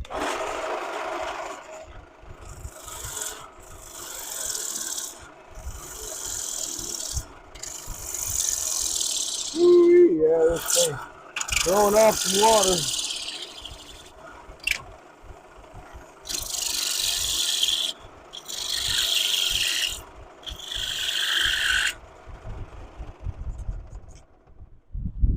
know if you saw that in the video. That's what I was talking about. That was part of that I cut away that just snapped off and flew. Didn't fly off, but it could have. Alright, so now I'm in some decent territory.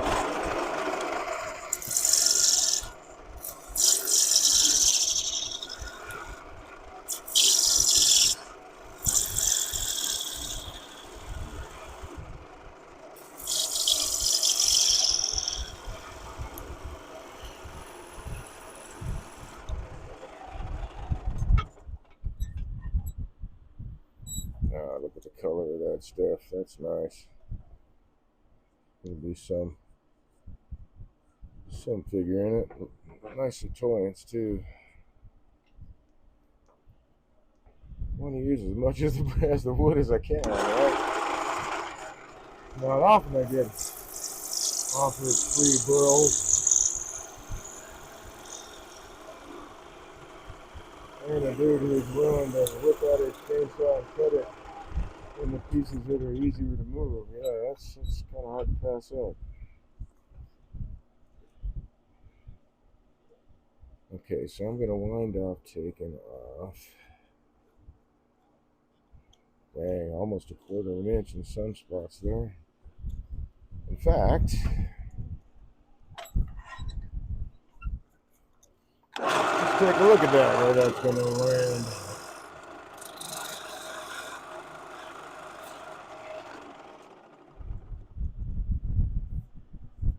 Okay. Not bad.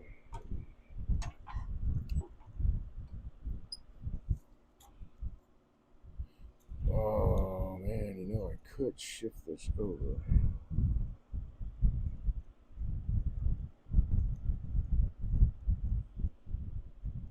I really could.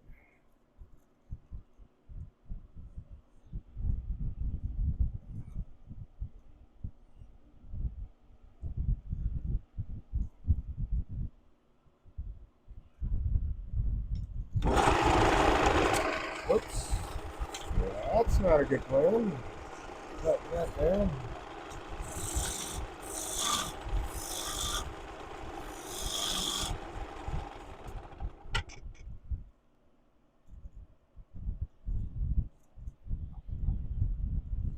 I shifted this over, and I could get that center bit right there in the middle.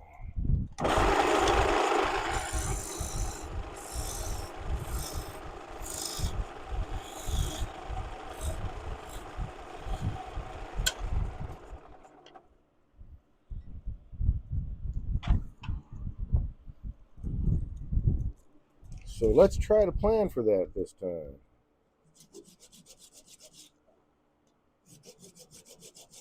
Getting that little I or X or H or whatever in the bottom.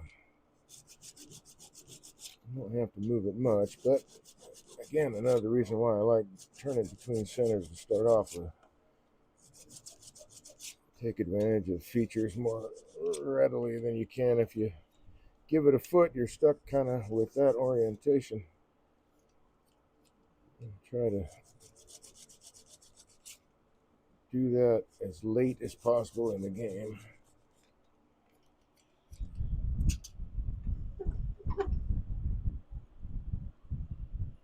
It's going to be a smaller bowl, but that's okay. That was centered on where the pith was going to be. It isn't anymore. So we'll shift this over. Say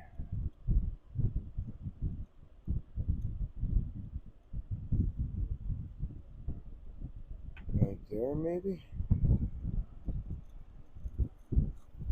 Maybe up a little bit.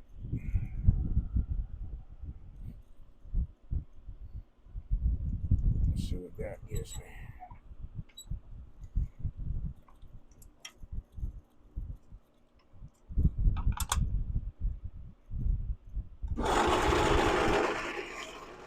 Besides a little bit of vibration.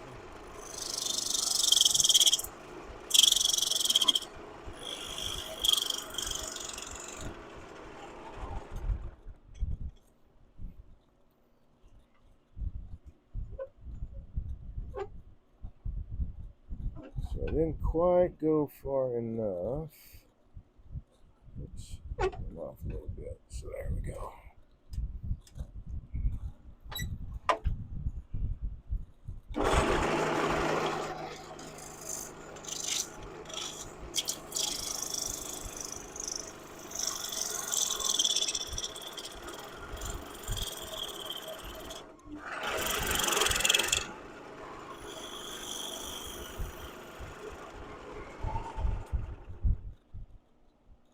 Yeah, there we go.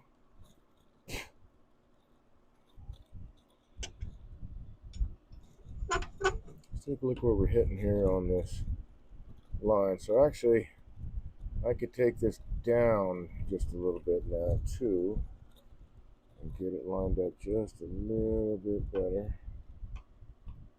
Take a look at this again. Oh, and I can bring my tailstock up closer. So get rid of any of that vibration from the quill being extended out. Okay, so I want to be, that's center there, center there.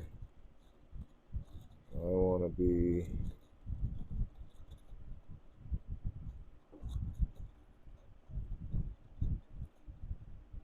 actually,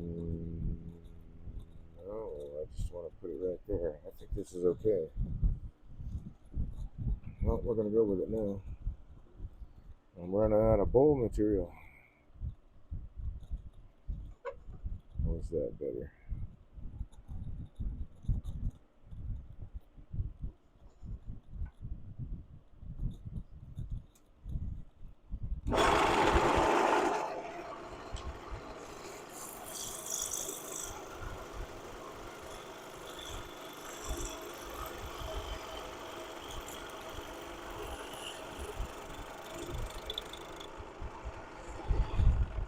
I can hollow it that way. That might be kind of cool.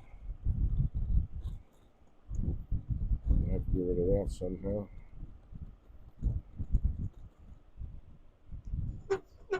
Probably do it by doing this.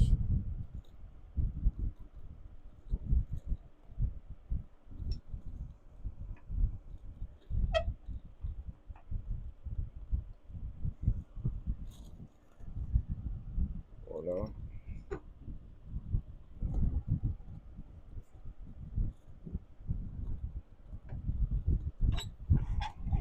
So let's get rid of that.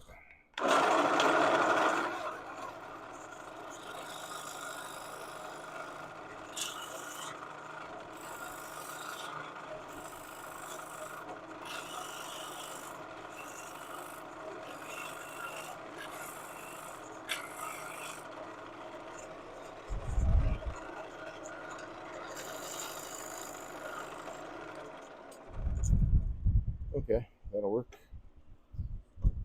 Put it back over here.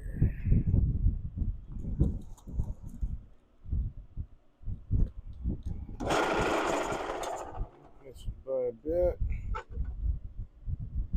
Maybe it's that guy. Yep, this one.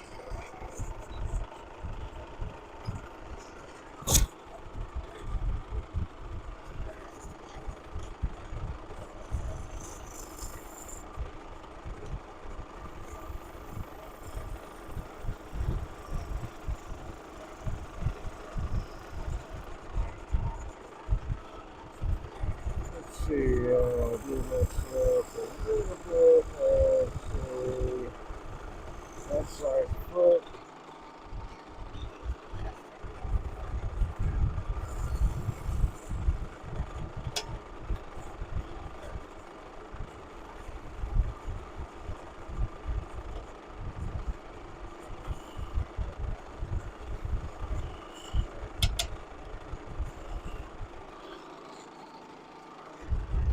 Yeah, get this off the lathe too. Don't need the saw. So yeah, then I can hollow that way, and it's already got a tilt to it. That'll be nice. Okay, let's refine the rest of the bowl here.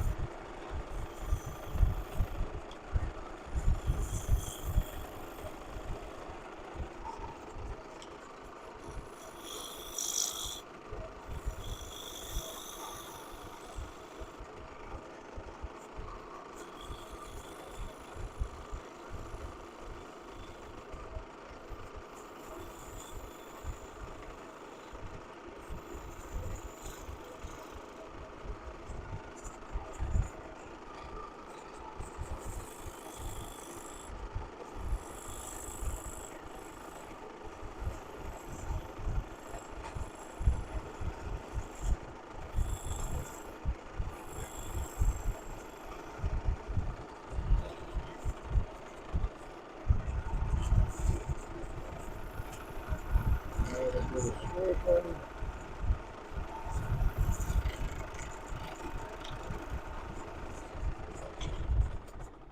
Then a little bit of shear scraping. And I can go back to these other tools here. Where they've lost their edge is on the downhill side where I've been cutting, but here on the uphill side, that edge is good. So perfect for shear scraping.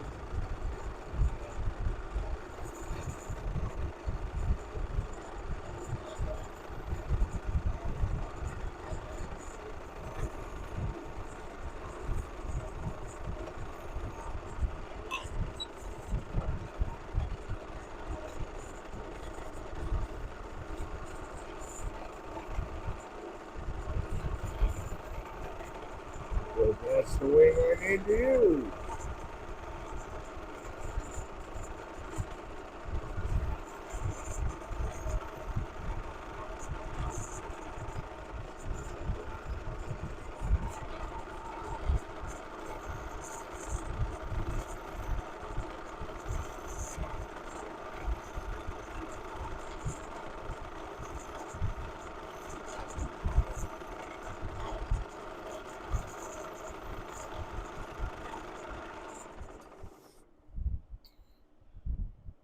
Yeah, that's a really nice surface. There's going to be a lot of figure in that, dude.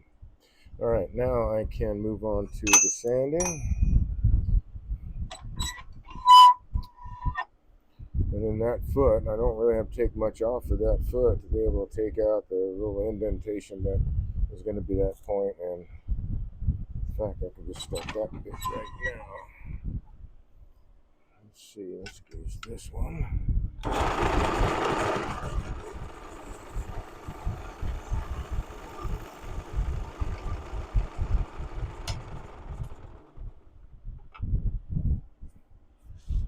You know what? I want to actually complete as much of it as I can.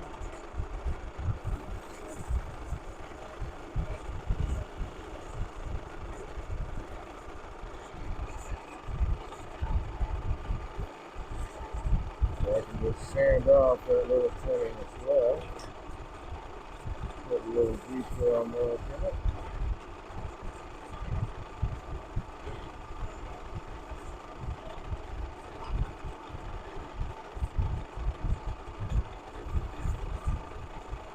I haven't mentioned this before, but it's a really good idea. I mean, I mentioned it in passing, but no real details about it. I'm always checking, like you can see, that's where the green wood has been cut off, the slurry and whatever is being collected on the tool. You can tell I'm not rubbing the bevel at all when I'm doing the cut. It's the actual edges doing the cutting, so that rubbing the bevel is not a thing. It is when you start the cut. You want to be on that bevel, and then you're going to rotate the tool into the cut, but you're off the bevel ever so slightly, so this stuff collects on there. And if you let it build up, it will change your cut. So when you're turning green wood, especially, I haven't seen it do with really anything else. The green wood will stick to that tool and change that shape. And so doing changes an actual cut. So it's a good idea to check that every so often.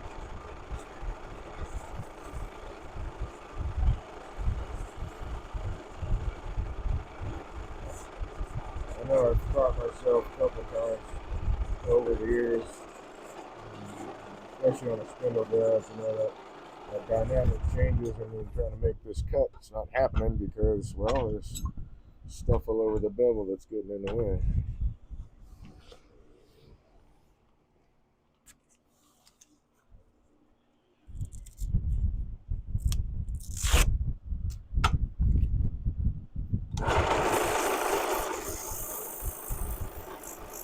I'm going to start with that.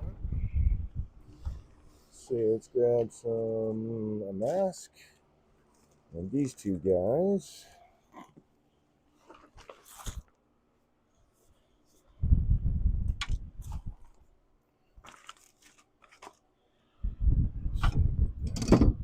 Two brush down below.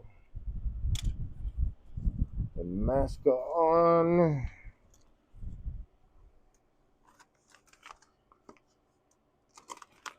Because this does have a little bit of punkiness to it. Starting with 180.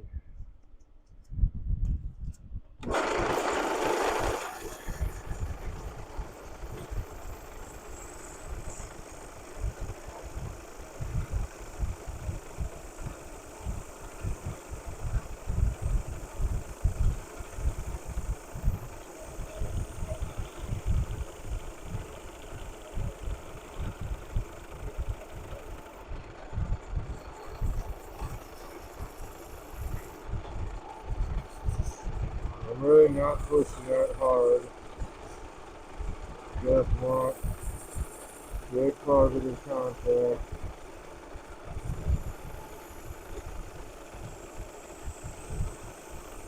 And it's surprising how little force that actually takes.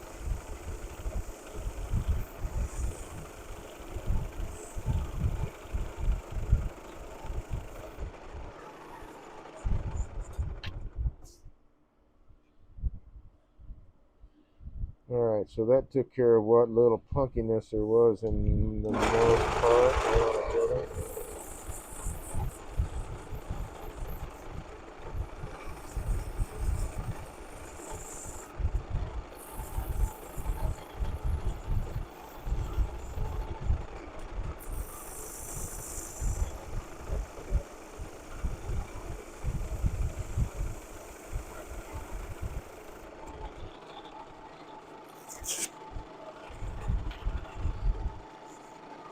And now the 220.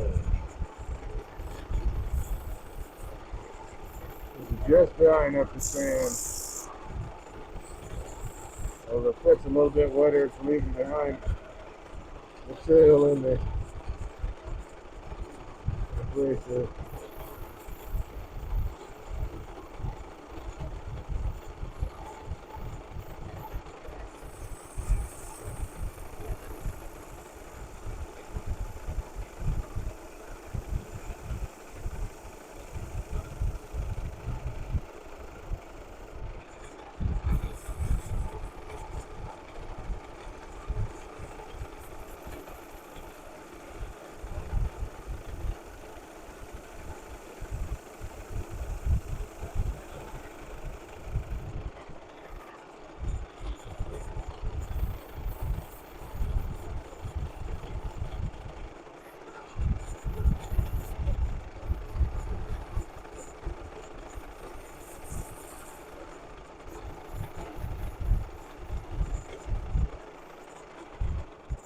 Okay, that is the outside.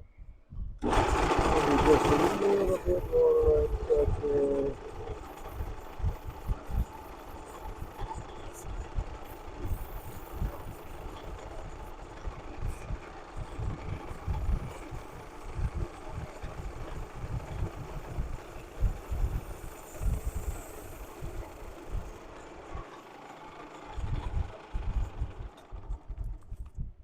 All right, ready to flip it around and hollow it out. Take off the masses. Fan's working really real well this time, keeping the dust out of here. But then again, I also have the garage door open, so it has a place to go. Yeah, there's some nice figure in that. Really nice appliance, I think. Okay. Let's get rid of elbow poker guy.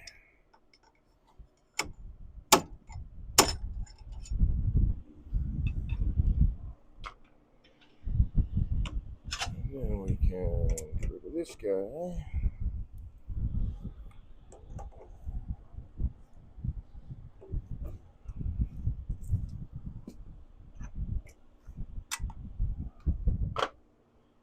Then, Say, visit the Web's Co-Fi page at https://co-fi.com/HIIMDAVE Twitch. All right, so I'm going to take a couple of moments to sharpen these tools. I really want sharp tools for the inside of this, so I have no intention of actually sanding it, unless I absolutely have to. So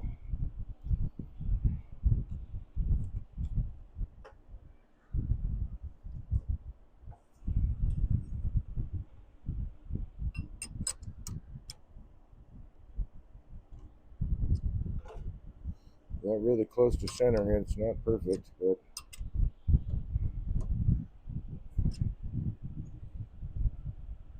it's really close as far as having that little design in the center of the bottom of the bowl. Alright, so let's go sharpen some tools.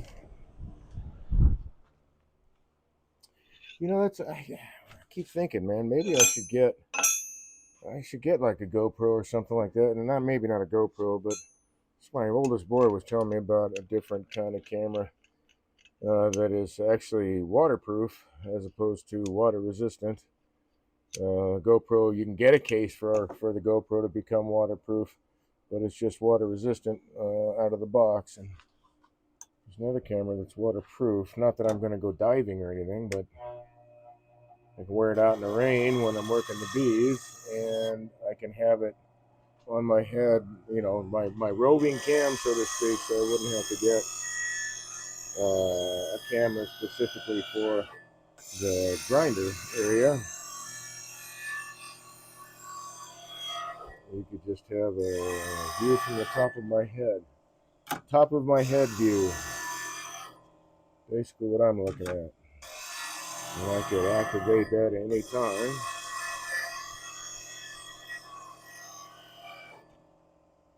And I think that would be a really good addition to the channel.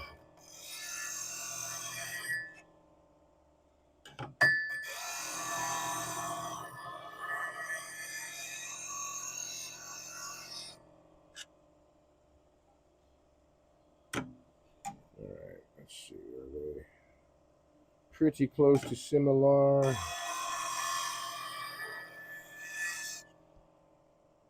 The wings are pretty close to similar.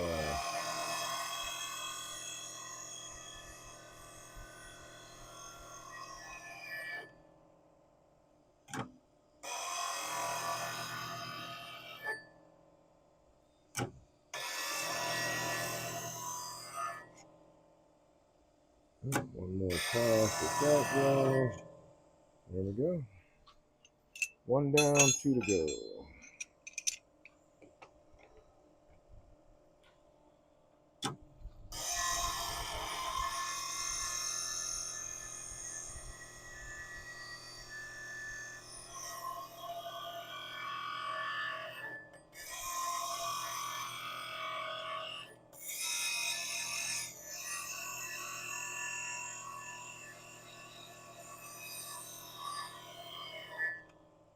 You can smell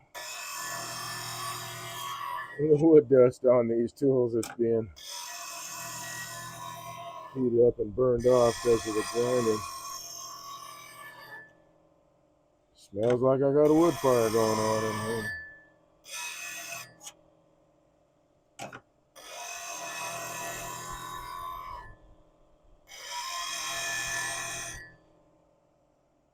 Alright, is that a good shape? Let's do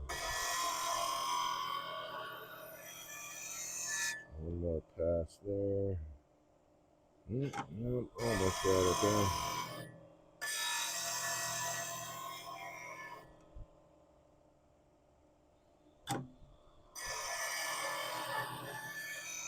Okay, two down, one to go.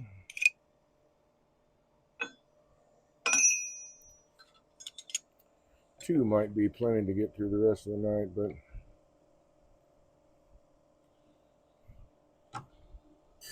shouldn't be like terribly surprised. But even though this is green wood because it's layered burl, it is going the tools. It's a hard wood. Got silica in it, dirt, all kinds of crazy stuff.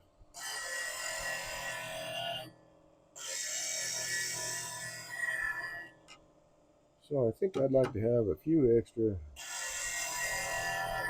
bull guards.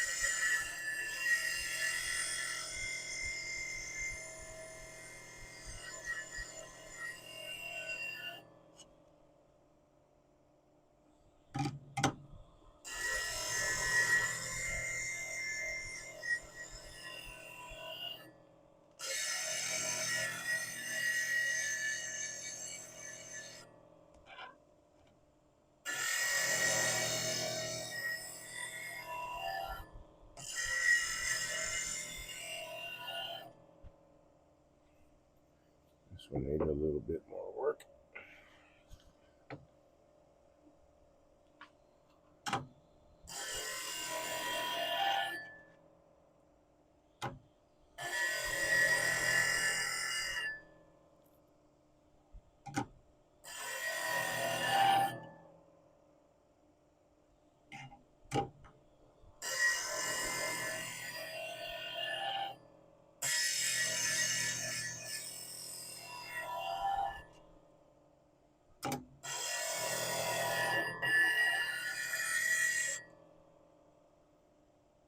There we go. Oh, just about there with that shape.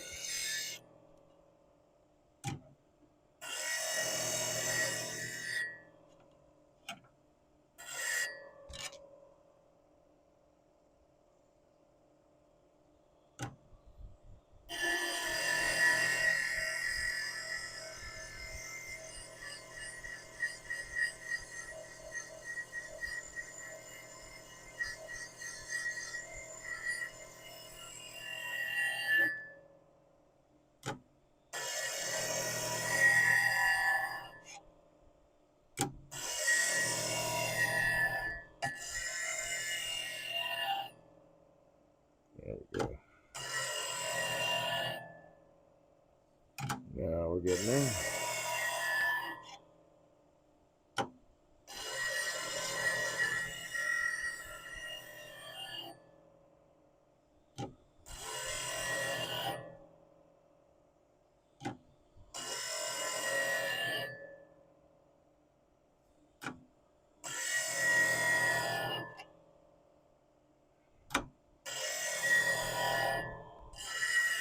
Oh no, I'm in trouble. I might need to put another light over here by the grinder. Alright, there we go.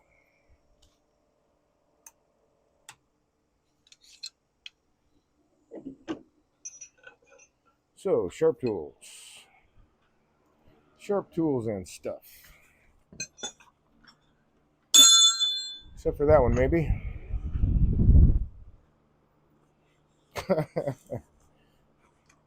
Why did you fall onto the concrete? Why?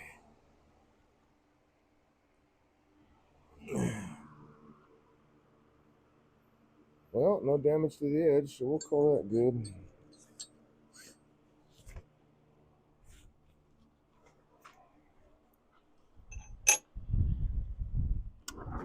Need to leave this guy out for a minute. Come on. Double check our grip here.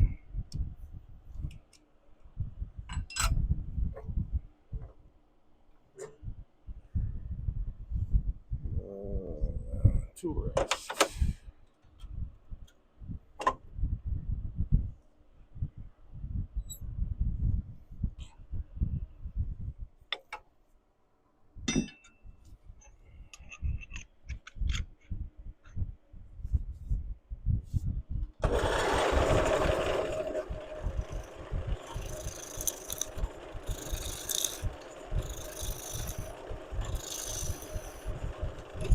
Oh yeah, nice tool. Cut like butter. I think I'm pronouncing it correctly.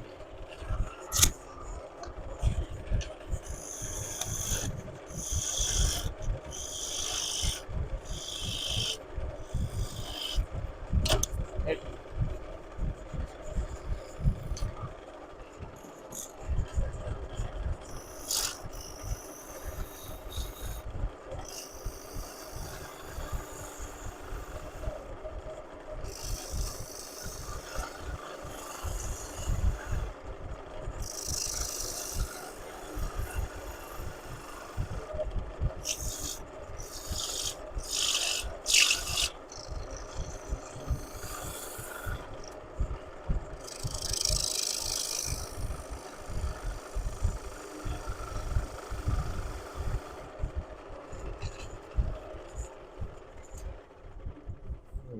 Lovely shavings. Yeah, you can smell. It's kind of a smell of decay.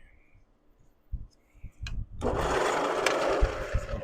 I can move this guy a little closer. Make sure it clears on the high side.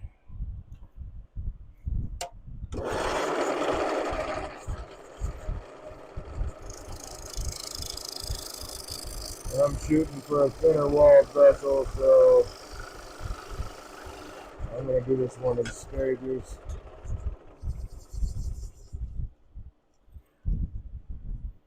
See the water coming out of the grain.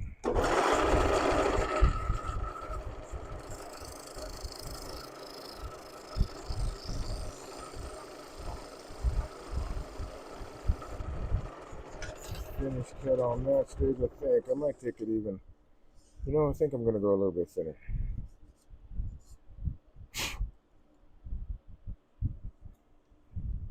Yeah.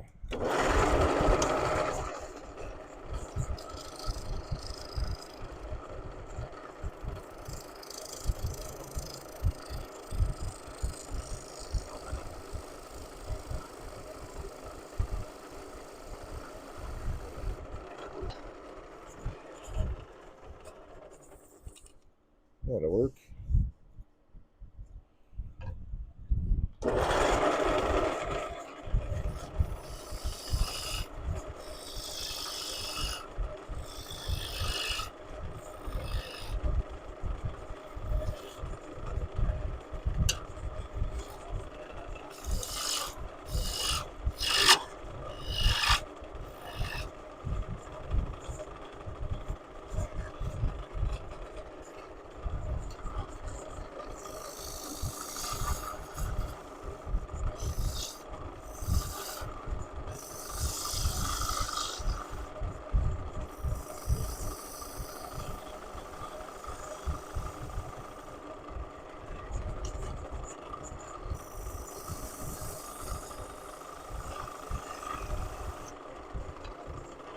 So as I'm making this cut, I'm following the track here where this lip is. I'm following that with my eyes and not over here because I can't, in some places, can't even really see where the tool's cutting, but I can see over here what the result is, and that's helping guide me.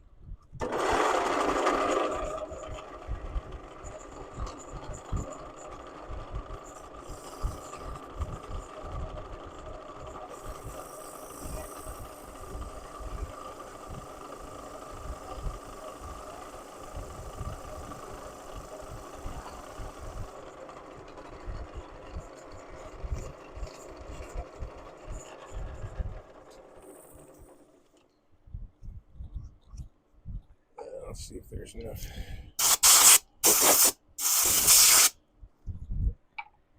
Or maybe I should use a brush instead. No, that worked. All right. Okay, so that's fairly even. All right.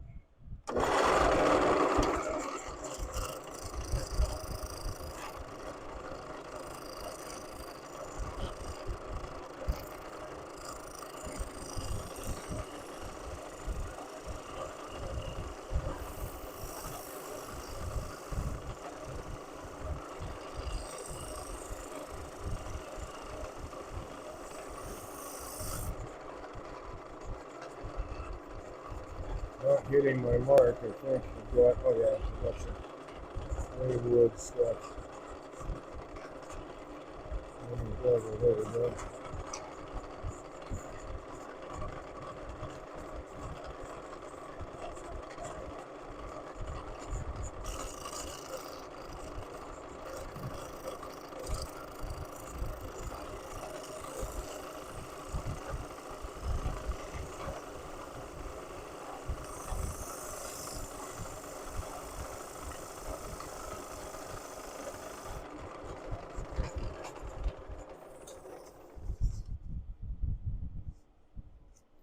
Nice and even.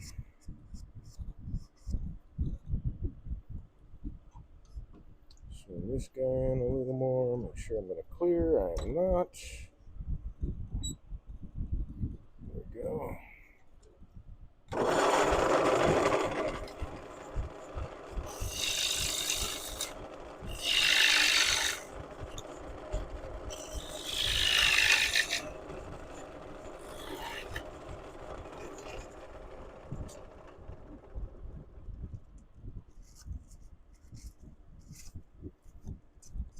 Looks like linguine or some kind of noodle stuck in the bowl.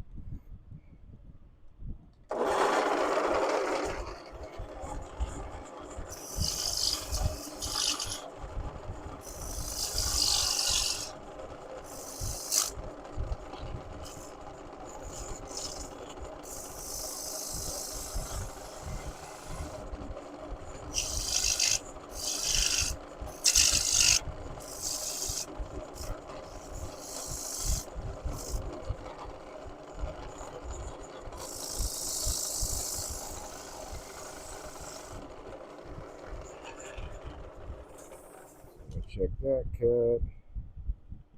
A little fat on top.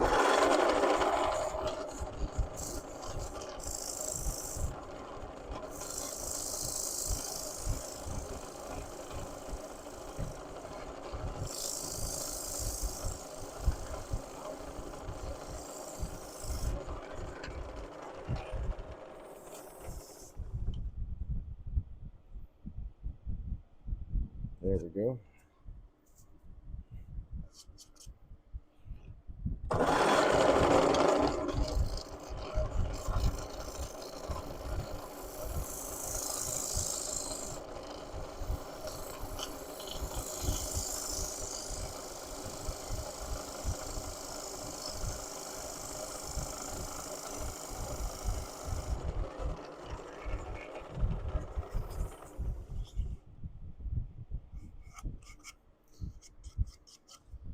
Alright, doing good, man, doing good.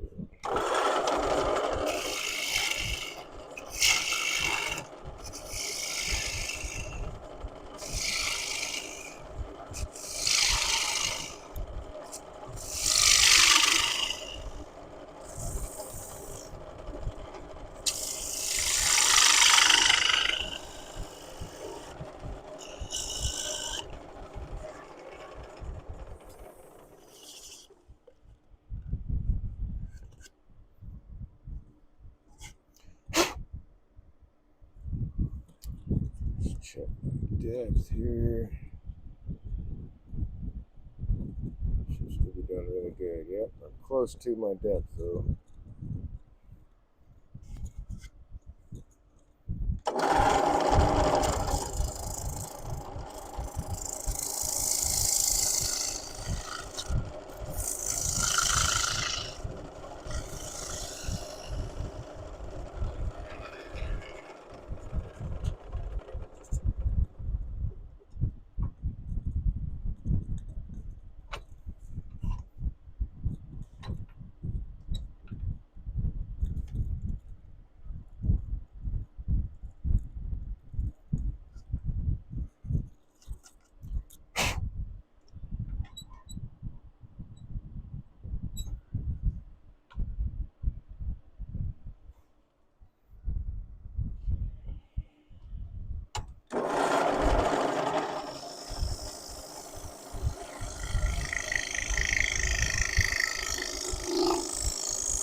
Nice. Now, if this doesn't delaminate, oh, it's starting to. Starting to delaminate. All right.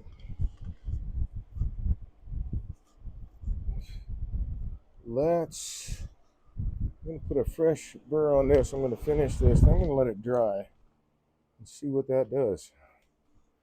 Hopefully it'll stay together. We'll see.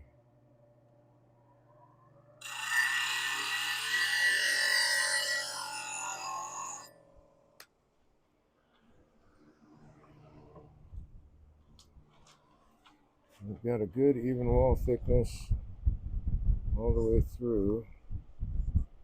Just a little bit of delamination. So we'll see if this bolt survives.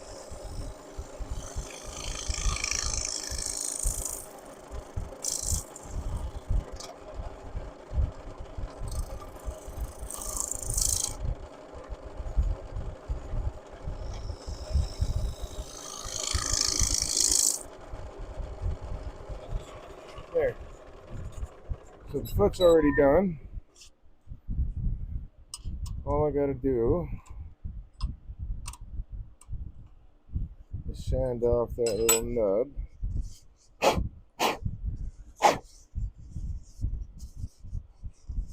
Okay, it's a little thick in the just a little thicker in the bottom. That's okay. So we'll sand that off really quick and then call this guy done.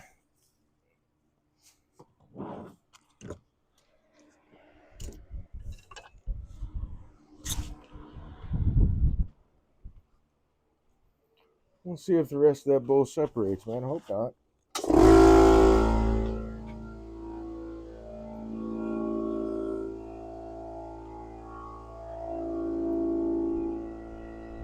I'm wondering if I shouldn't.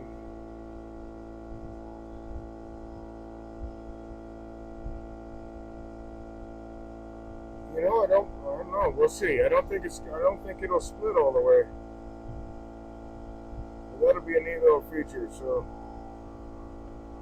I'm not gonna try to glue it now. That green wood, it's probably gonna definitely go oval.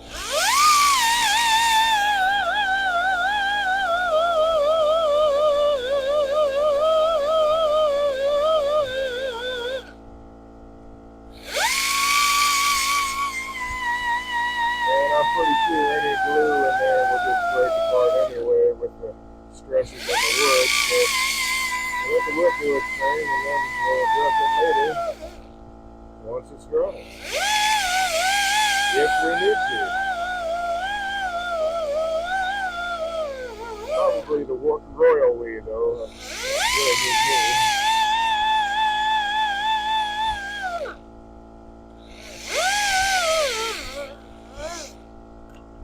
Okay. Sits very stably on the surface, doesn't want to tip or anything, that's good enough. Let that dry.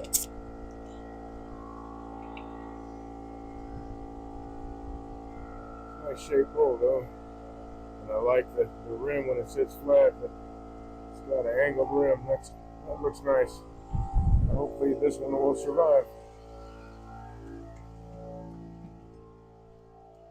Oh no, it's dark out. Okay, I'll set you right there. Next piece.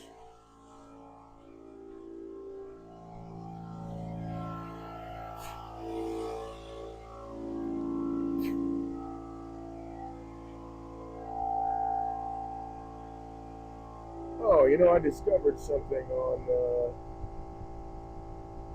computer here. No, that's not it. That's it. I actually can tell. Let's see, King Louis VII, TC Schmo, Power Office. They joined a little while ago. Coffee Streambot has been doing his thing, but it turns out that speech chat, whether people chat or not, it lets me know who's actually watching the stream, and I think that's neat. That's something I've been asking for a while. Like, how do I know? Because in the Twitch chat, see, can't pass up this. This is all the fun, man. All these shavings. Okay, let's see. Do I want to go with this guy first? Ooh, and that even comes all the way through. So that's going to be a void right there.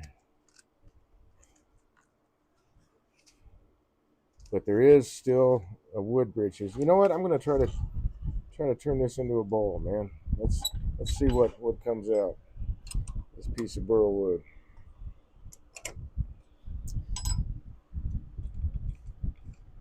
Bark inclusions and all.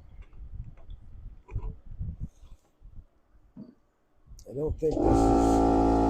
Okay, so there's some punky wood in it. It's not like super punky though. It's not to the point where I would say, you know, that's really not worth turning because the amount of work required.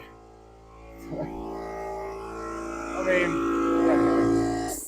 you can do the work and have a really nice product. There's nothing wrong with that. It's just how much time you actually have to put in to get that result. Whereas you're using a better piece of timber, you're not putting that much time into it and still getting a really good product.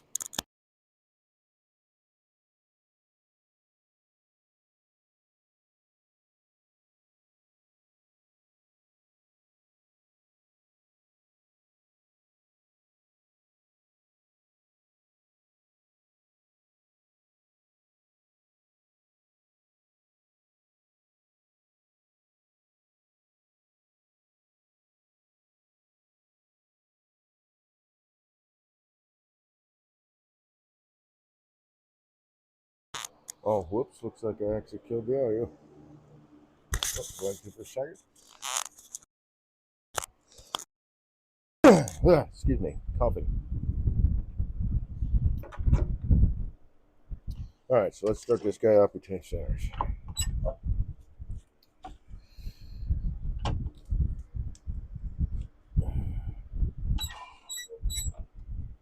Get rid of this guy for a minute.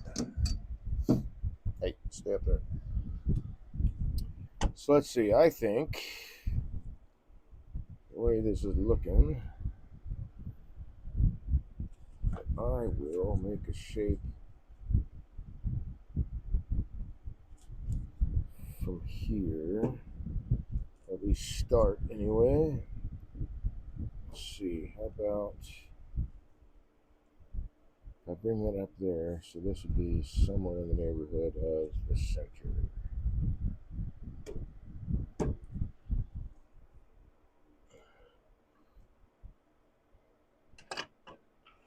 So I'm not going to take the bark off this guy because I really want to just take some mass off first. I'm not thinking, ooh, that's not good. That's not good wood at all. That's not good wood. So some of this is rotted where the dirt was in. Oh, yes, where the dirt was in there. Some of that wood is rotted. So it would be nice to get rid of that. All right. I spoke too soon. I need your help. Thank you.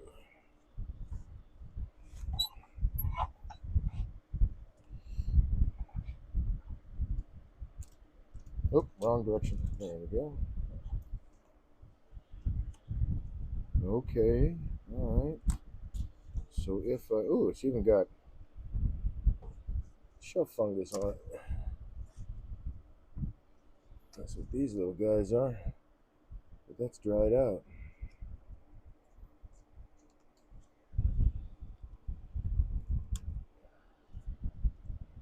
Huh.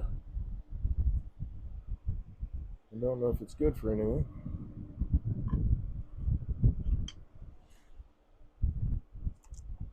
But let's not waste the opportunity.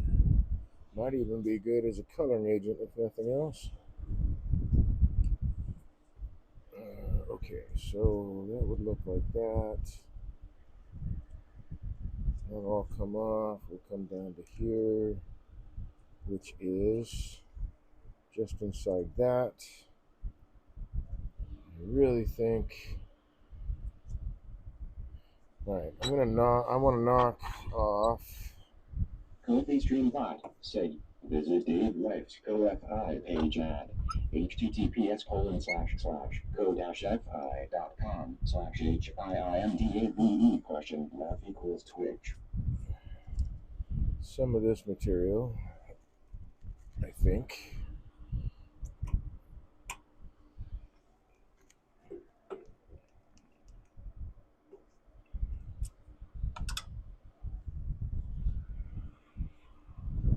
Glasses.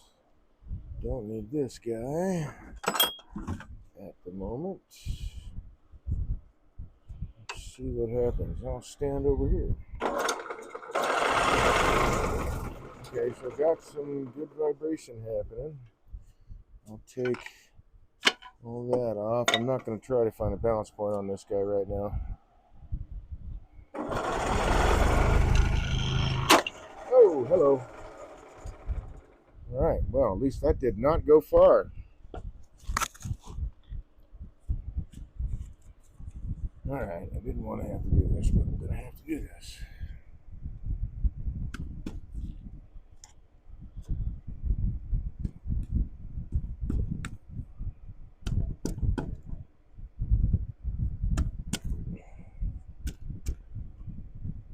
The actual timber is not that far below the surface of the bark, but that bark, I'm going to say, is too much of a sponge for this to get a good hold.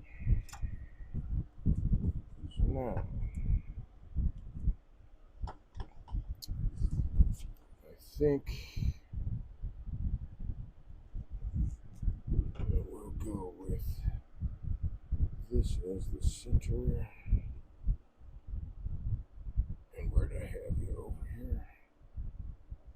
Nope.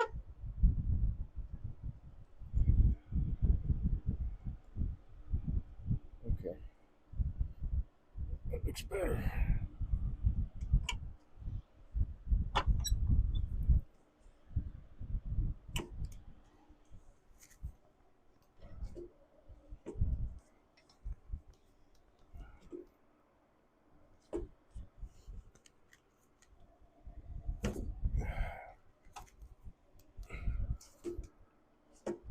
Alright, that's better hold.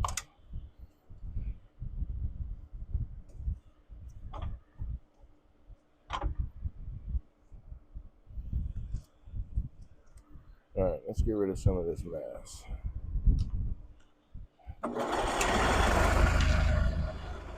Ah, drop you down. That's pretty close to the ballast point right there.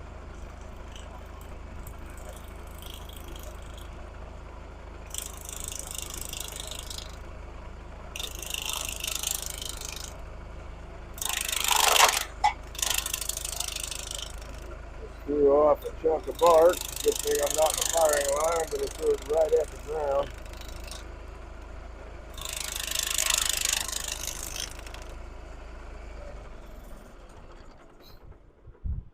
Alright, so get rid of some of that mass. Let's get rid of this dude.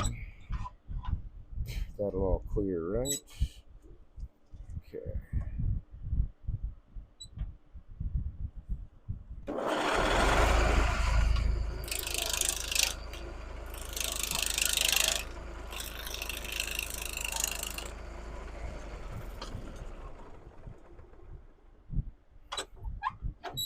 Alright, take a look. Do I need to move it anywhere? All that's coming off down to there, which will be somewhere in that neighborhood. So I guess I could tilt this. Let's see. I could tilt it this way. Oh, wait. Yes, I can tilt it that way, I think. Well, you know what? Let's take off some more material first.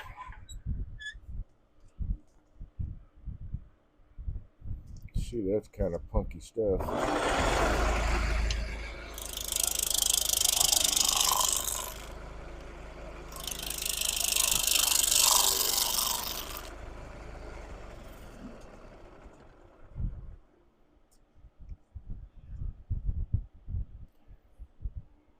You know what? I think that's. I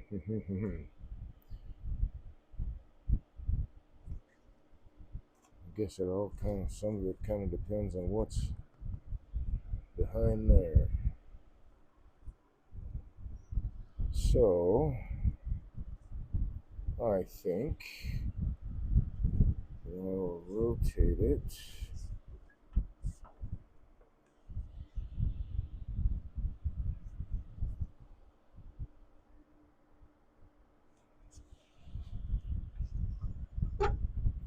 This way a wee bit.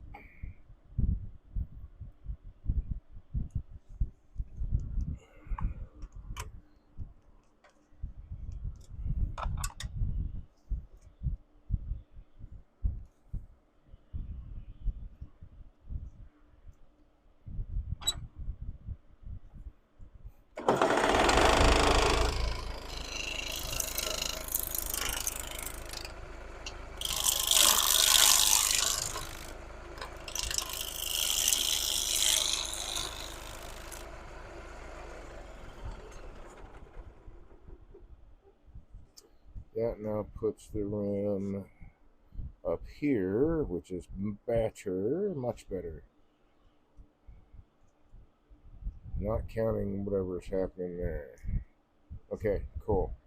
All right, so I think I like the orientation. It's going to be clearly a smaller diameter bowl, but that's all right. We want the best piece we can get. Not just any old piece.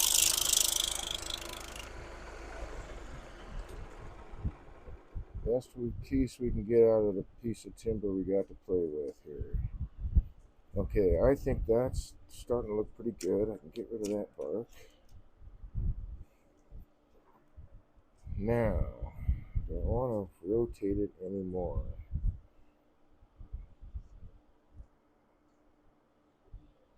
No, I think I'm good right where I'm at.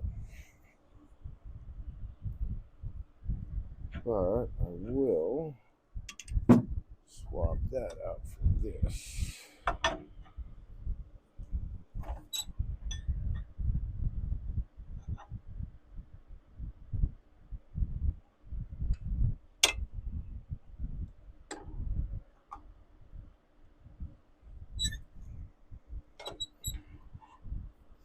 So all that should clear.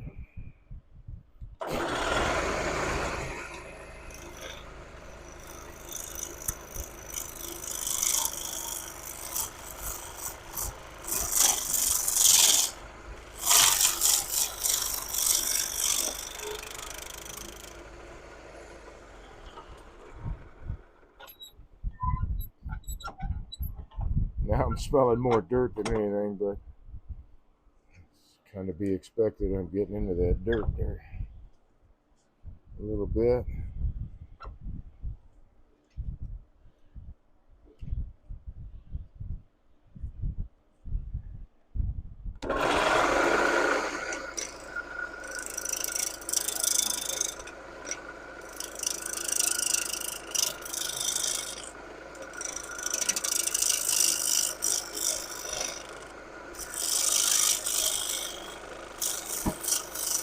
Whew, glad I wasn't in the line of fire for that one either.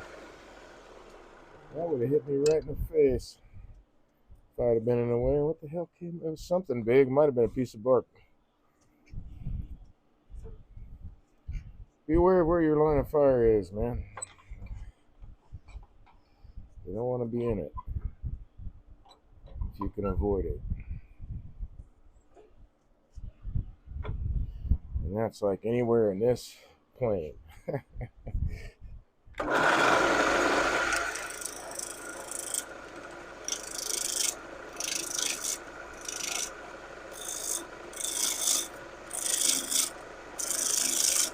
on, give me some wood. Give me some wood to hold on to.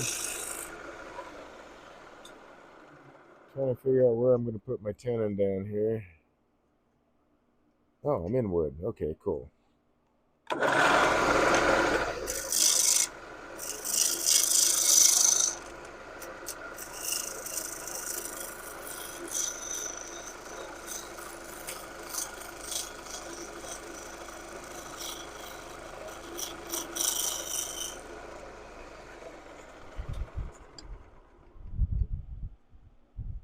So lots and lots of bark inclusions, lots of bark, in fact.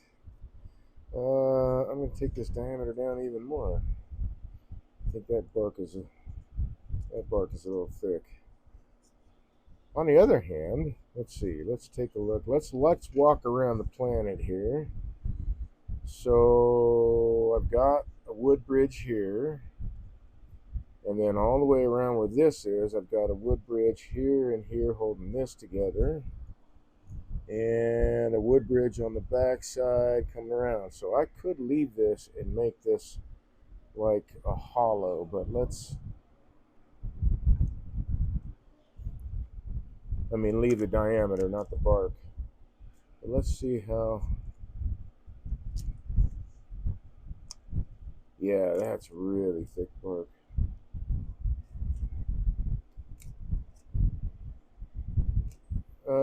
Not that much of a hollow, I don't think. So I'm going to take the diameter down a little bit.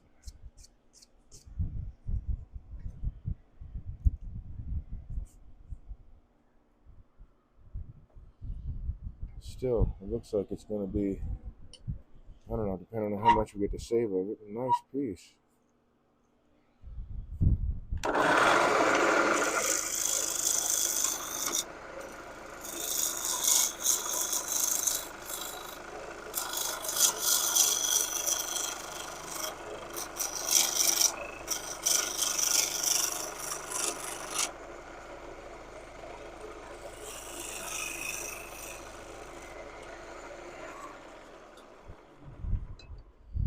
So yeah, more process stuff. Got to pay attention to what's happening to the wood. Just keep checking. That's going to be an interesting feature. So far, yeah, that's a good wood. That's a good bridge right there. It looks like it's flimsy, but it's not. I think I'll go a little bit deeper. And I also think I'm going to change my tool rest.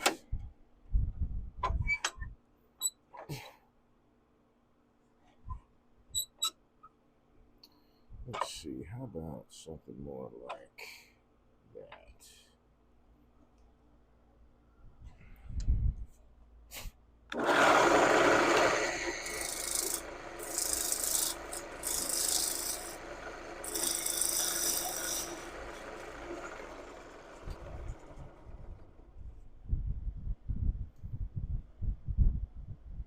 Yeah, that bark is super thick right here.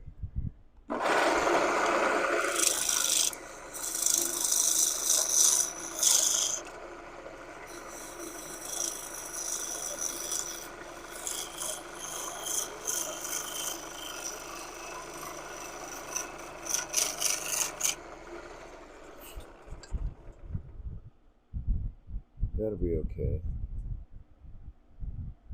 Okay, cool. So I've knocked out most of it. This will be all right. Okay, cool. Nice. No stress. And I'm running kind of. I want to give myself a foot because I got a lot of cleanup here. Values. Still need to. Thank you. Still need to take this down a bit. So we'll do that now.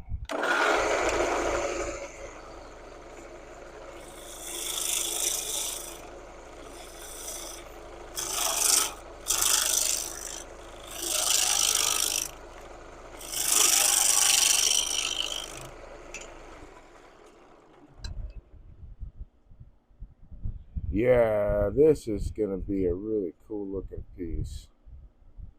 Alright, so it's got to tuck the bottom in. I'm going to get my foot set, tuck the bottom in, and then really start finishing this shape. So there'll be a natural edge here on this side and all that groovy stuff there, but it'll be hollowed out. Like a bowl, except a weirdly shaped, deeper bowl. Maybe not weirdly shaped, but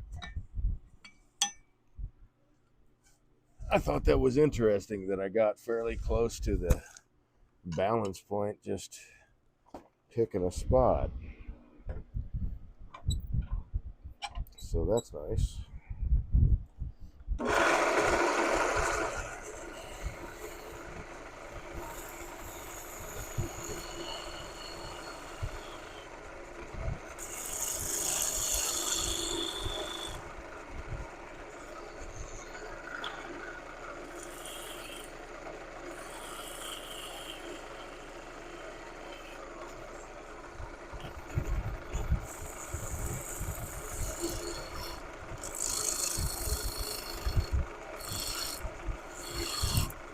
Okay, so got plenty of wood to play with. It looks like I've got things turned around, that I've got good solid bridges between voids.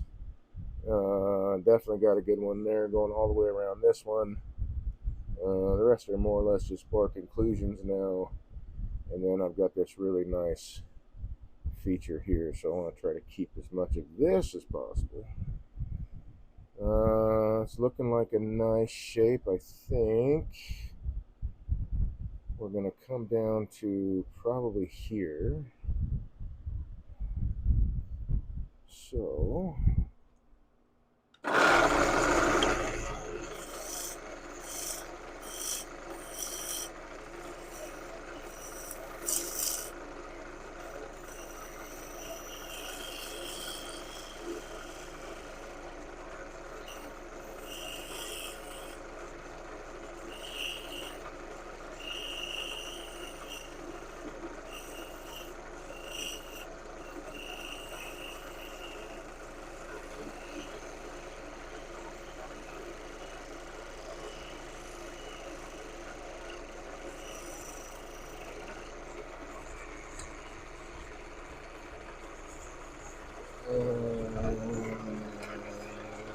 that'll give me enough to, yeah, all right.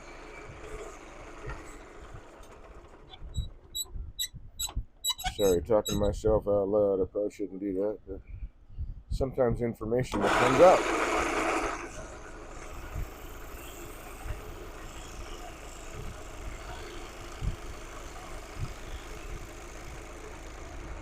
I'm going to carry that cut all the way through, even though I'm removing, oh gosh, what is that? Inch and a half of material from the top, but I'm going to carry that cut all the way through. You see there's definitely some punkiness happening here, so it's going to be a lot of extra sanding.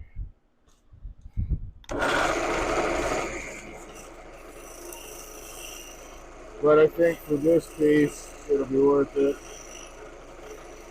And it's always, a personal choice you got to make. I'm not against anybody saying, that's too punky to turn. And I mean, it's borderline too punky to turn. It's borderline.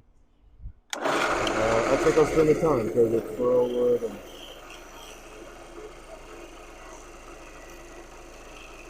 got some really nice features on this piece already. So once it dries, really make it magical, I think.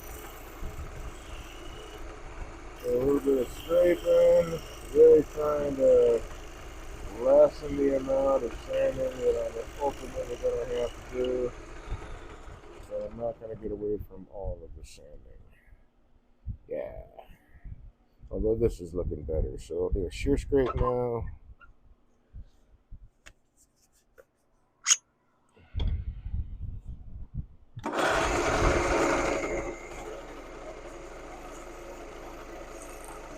Really light touch.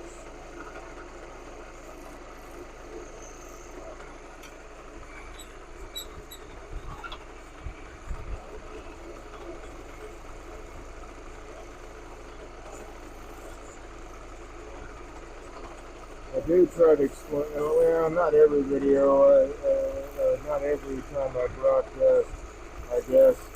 I do try to explain exactly, how I'm holding the tool, stuff like that. Past broadcast, you can definitely find that information. And let me talk about it now. Keep moving my tool rest because I've got to be able to contact that upper half of this lower wing. As I'm looking down through, I want just that part to touch. And I'm leaving a gap between the upper wing and the surface, not because I'm afraid of getting a catch, because it's a super safe cut. You can't get a catch. I'll just say that. I'll just make that claim because I don't see how it's possible. All it's going to do is skate and push your tool away. And by skate, I mean it's just going to slide across the surface. It's not going to.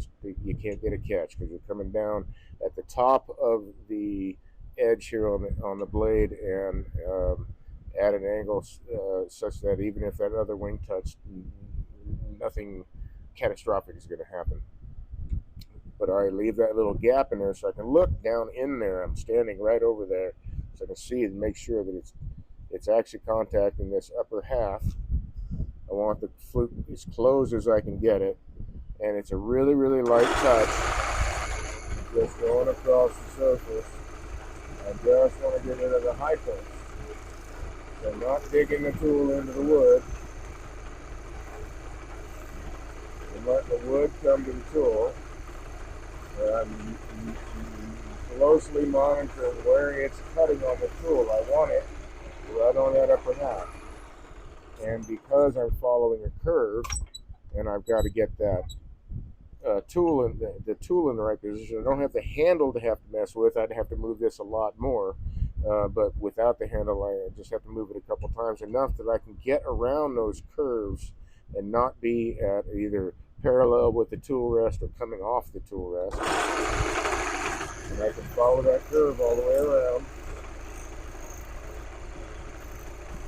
and not have to significantly change the orientation of the tool itself. That really cleaned that up nicely. Even this stuff, this punky stuff that I'm going to turn away, that's really super punky, but that cleaned that up really nicely too. So I'm going to, what am I going to do? I'm going to sand. I'm going to sand first. I'm at that point. What's the edge on this doing? Time for a new edge for you, sir. Or rather, a new tool.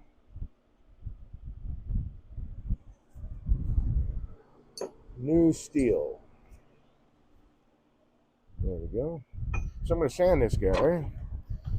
Then I'll. Well, I can do that in the chuck. So I'll sand this guy. I'll cut off this tenon, put it in a chuck, and then I can start doing all the stuff from the top down. Hollowing it out. How are we doing on time? 10:30. Yeah, we might even be able to get this done today. So, or before the broadcast is done. I don't know. I'm going to keep going because it's green. So, you want to hang around? Cool. I'd love to have you. I'm going to stick with it until it's finished because I'm working with green wood and it's going to move on me. I don't want to come back tomorrow and try to pick up where I left off because then it will be a different shape. And I just dropped my abrasive, but I think in a half an hour I might be able to get that inside hollowed out. Again, it's a burl. Things can happen. We're going to give it our best shot.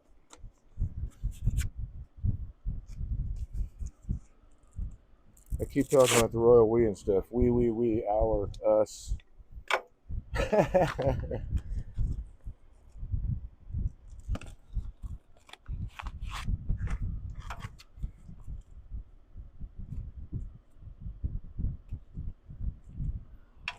But truthfully, don't we want the best experience we can have when we're turning? I would say the answer is yes. Don't we want to have it be an enjoyable, happy, relaxing time, space, hobby, if you will, if that's where you're at, whatever, endeavor. We'll just say endeavor. Well, yeah, I would think the answer would be yes.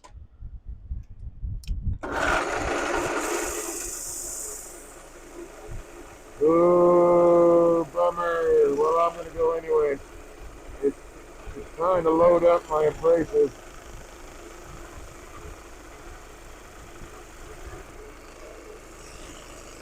Maybe, just maybe it's dry enough.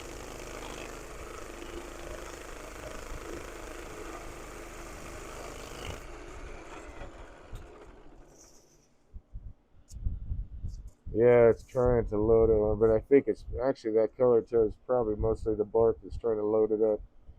The wood itself is, wow, wow. Sorry, got lost in it. The wood itself is turning out all right. As far as the sanding goes,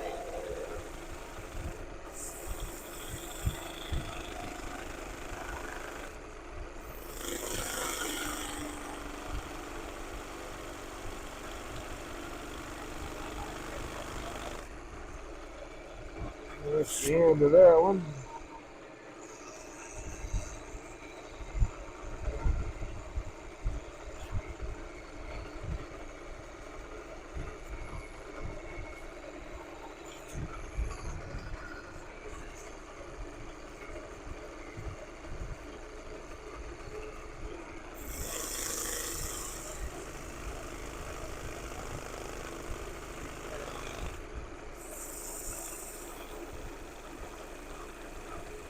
I just put another piece of 180 in here.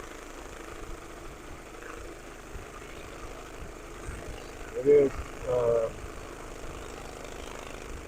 working just fine on the surface. I was just wowing at the grain and stuff in this, man. That's a wow. But yeah, this is mostly layered burl. It's got bark inclusions all over it. And again, this is what I'm used to seeing up here. When they say people say they got a burl, this is what I'm expecting to see. Is this kind of stuff as opposed to the bird's eye with the maple anyway, not with the cherry. Cherry's a different story. Doesn't mean it doesn't exist up here. I mean, I have no idea. I'm sure it does. I just haven't seen any up here yet that's bird's eye maple.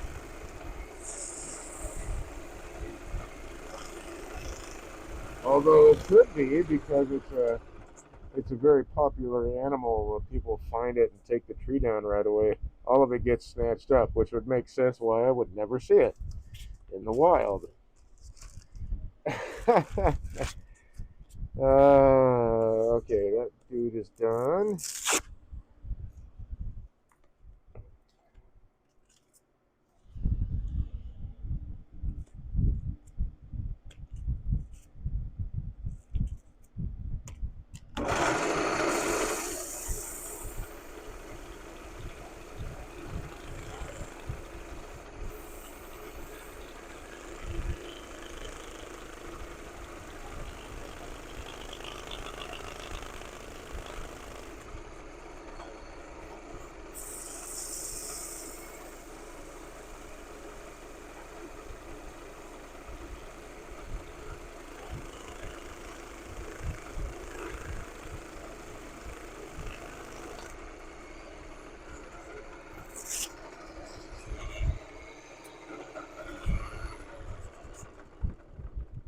See, I think I'll take one more pass of the 220, but let's take a look. Yeah, that's nice. That's nice. I'm happy with the foot-ish. Yeah, I am. Because that tends to go away. Okay, cool.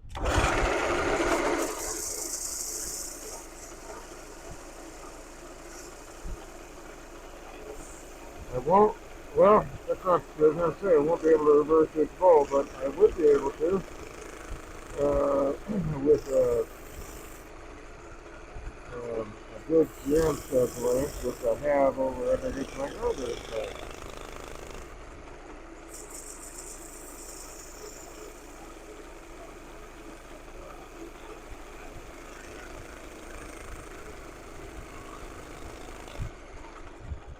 Okay, I'm going to say that's good right there. That is nice. Okay, let's get rid of this abrasive. The sander. Oh, the mask can go bye-bye.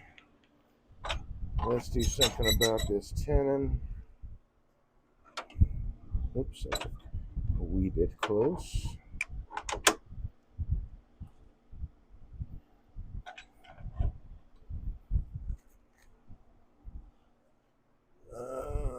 Did I put you away? I did. Good for me. Alright.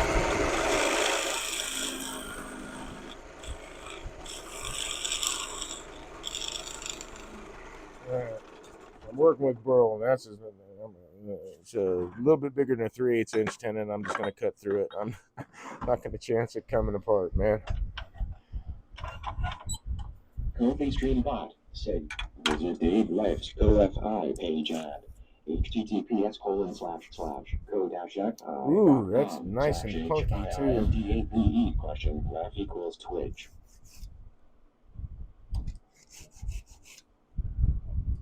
Well, this could get interesting real quick.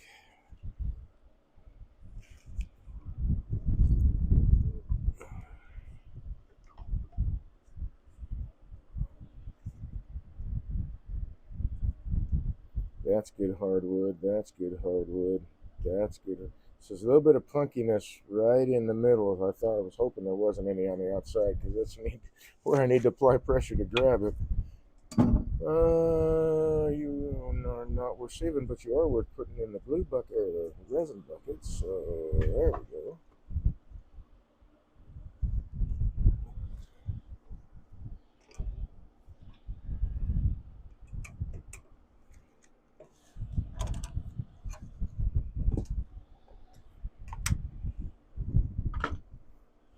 Let's see. I can get rid of this guy.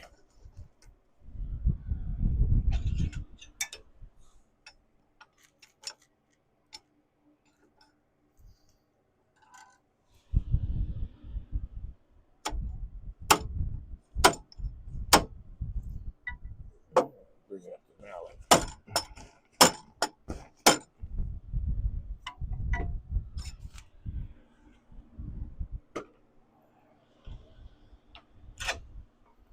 Now the chuck. How we doing on time?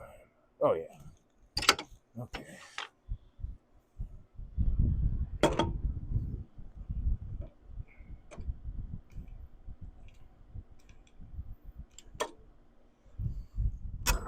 And the key to the universe is right here. That's sharp right there, man. I gotta be careful of that.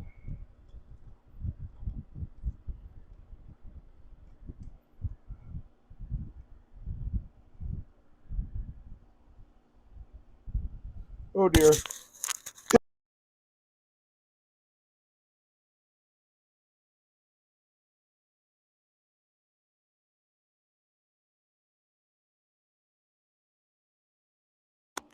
Sorry about that. Had a couple of sneezes sneak up on me there.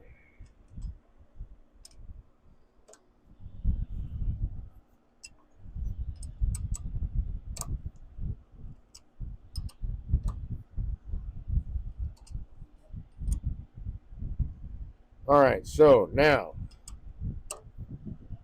I don't know that this will be an issue here with this particular piece. I don't think that this is going to come apart.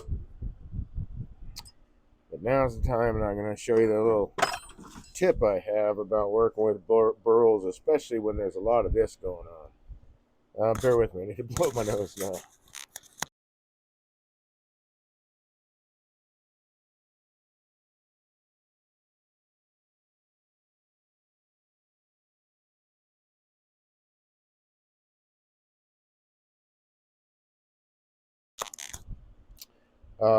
And what I do for this is, where did I set that? Back over here, right? Yeah. So this is your common, everyday, ordinary, go to the box store, probably grocery store even, shrink wrap. And let's see, that would be going the wrong direction, so I want to go this way. So what I will do, and I've tried it with saran wrap too, but it's just not the same because you can't get the same tension that you can get with the shrink wrap. And you wrap this bad boy up.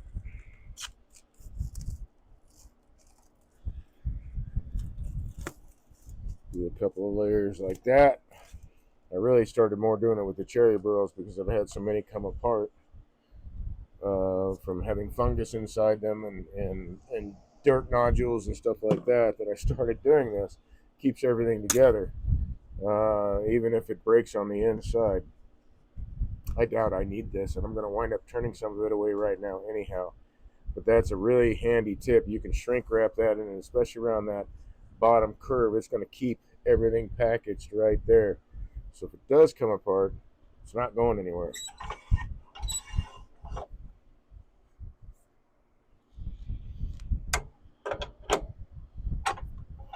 And I think, I don't know, what was it, $20 for or three rolls or something like that.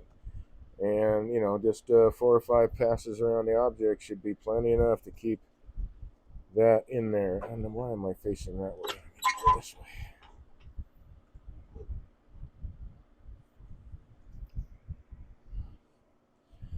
Okay, so this also tells me, like, that's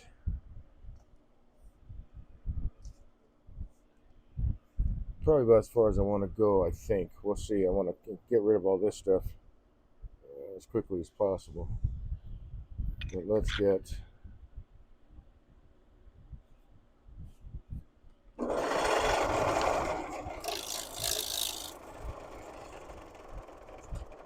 make sure I'm not going to go past that feature. Oh, I got a little ways to go. Okay.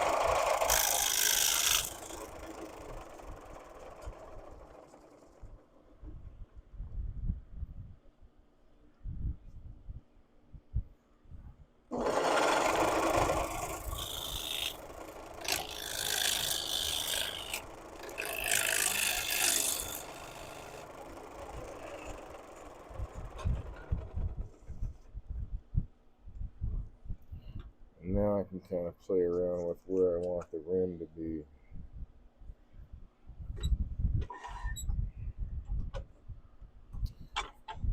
But just for giggles, let's get rid of this.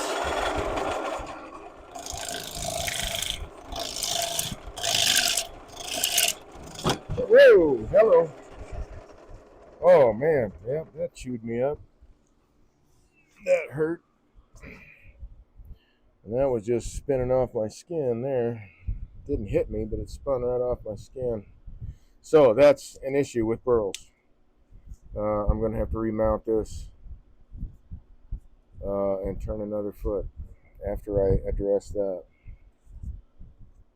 Fortunately, it's not super painful, but damn, that took some skin off. Yowza. So let's excise that. Now, I will be right back in a few minutes. I need to go address this really quick.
Yeah, hey, thanks for stopping by. I appreciate it, man. I'm just putting on a band-aid really quick.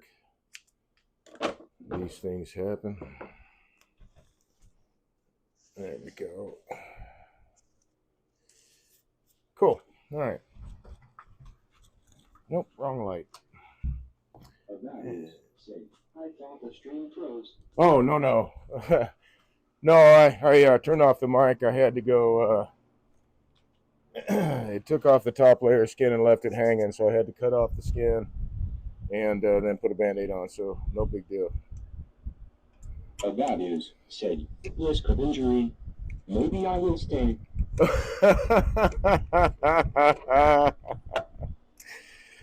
Always a risk with this, yep. All right, so we're going to remount it. And we're going to turn another foot. Chulo said, call if you need maybe. Doc. No, I'm fine. I'm fine. Thank you.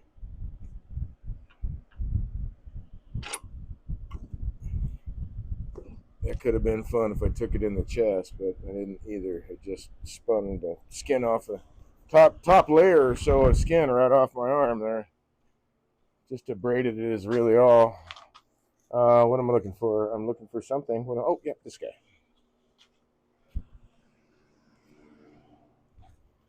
So remounting this dude, I want to try to get a decent center again. So we'll mark that there. And then that looks like it might be a good one there. And then maybe, is that a good one? That's not a good one. That's a good one. Sort of. Alright, so I'll go with that center right there. Here come the ambulance. The ambulance. Okay. So I guess that's a great segue into saying, hey, you are responsible for your own safety just as I am.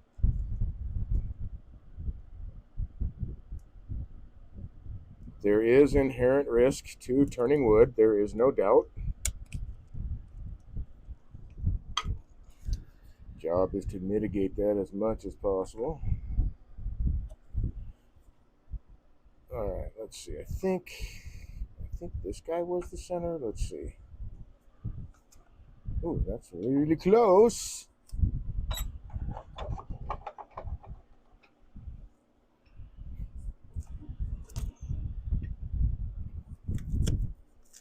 So remove this stuff.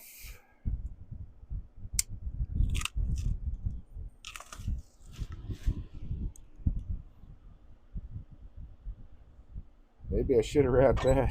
That was a lot of bark inclusions there that you couldn't even see. That was just below the surface. That's really wild, but also common.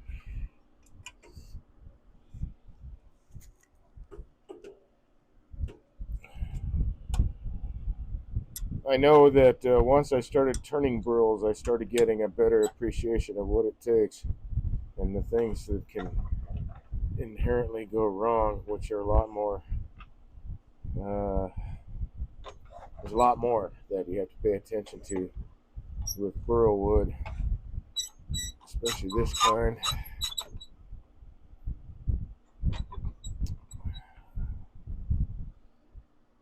There we go. Okay, glasses. I set them inside, so I'm going to grab them again.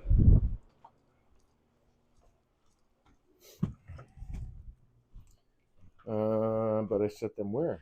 Oh, there they are. Okay.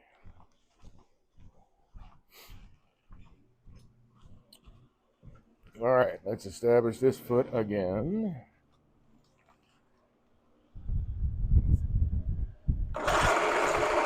Pretty close. We'll change the shape anyway.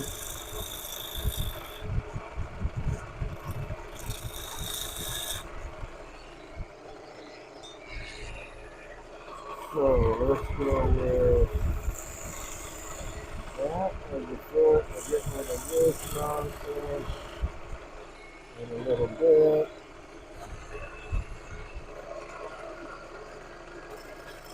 Or not the foot, the chain.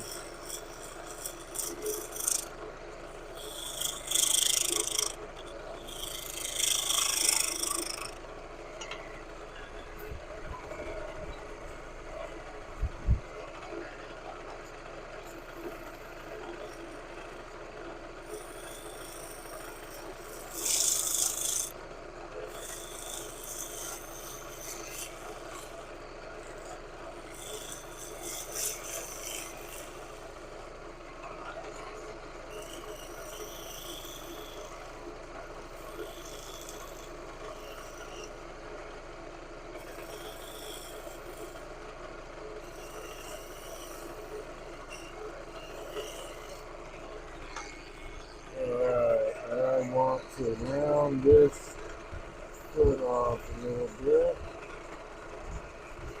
while I can.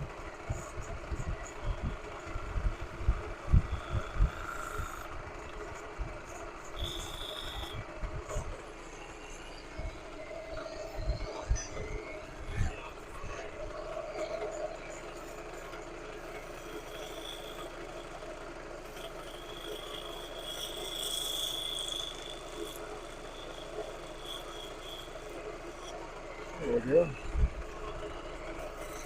When you said that risk of injury, I will stare at this. I heard there's a Woodturning that has an injury counter on his screen. And it's like, wow, kind of nuts.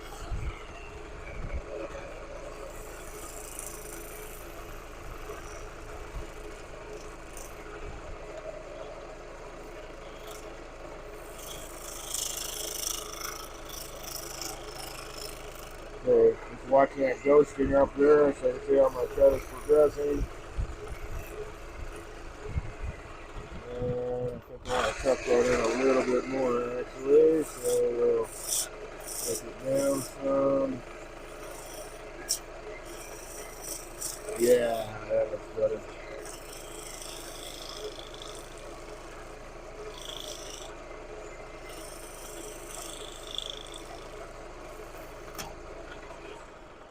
Took a piece of bark off somewhere. Oh, that bridge that was there is now gone. So that's okay. I'm still going to turn a bowl out of it. Let's see. I think that is a nice shape. So let's go and finish the scraping here. Very light touch. And back to shear scraping.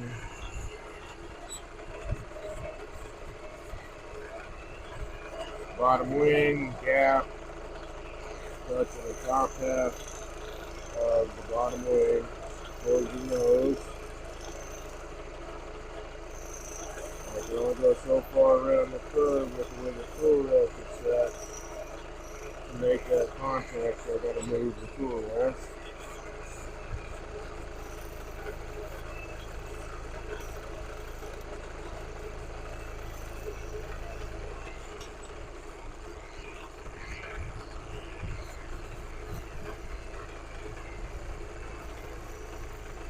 Get a lot further without a tool handle. So I think it makes a lot of sense to practice your scraping techniques without a handle. Again, it's a safe cut. It's not really a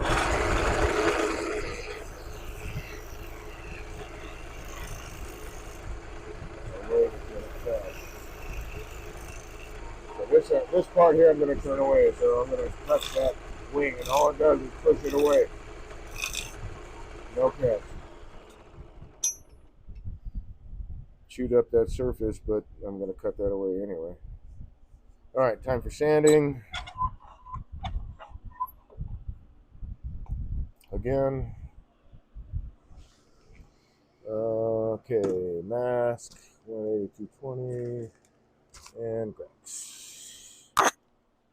And we should be back to the point of hollowing the vessel again shortly. Or taking this down, I mean. To get to that point. Alright, let's see. 180.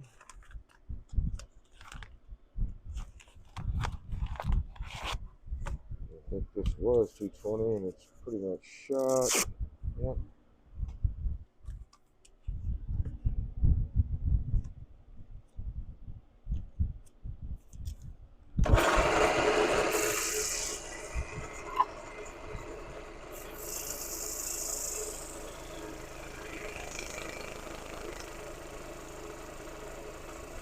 So yeah, actually, my friend said I could mention this.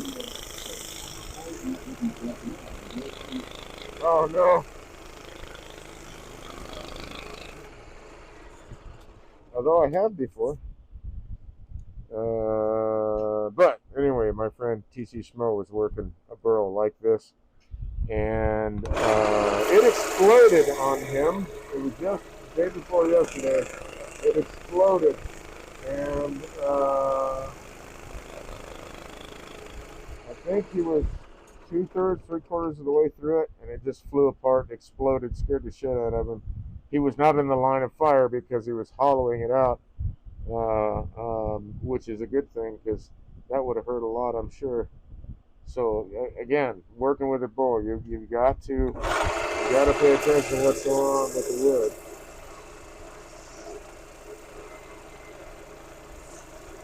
There's already a risk of injury.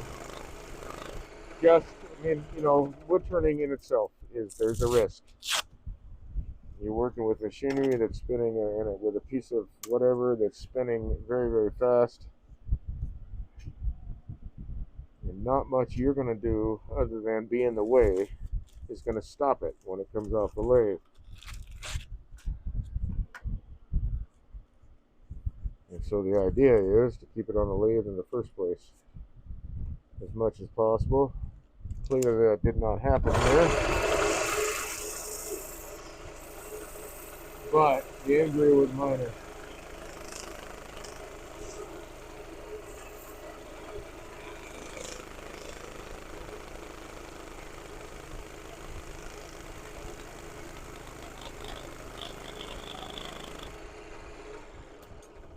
That's shot already.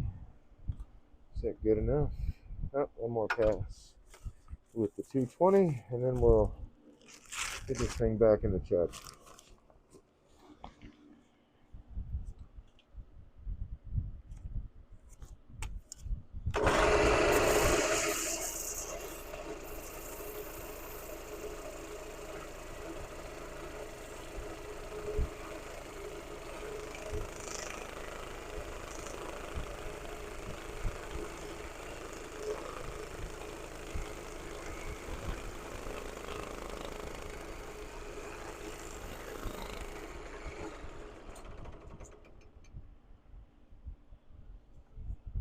Yeah, digging that. All right, cool.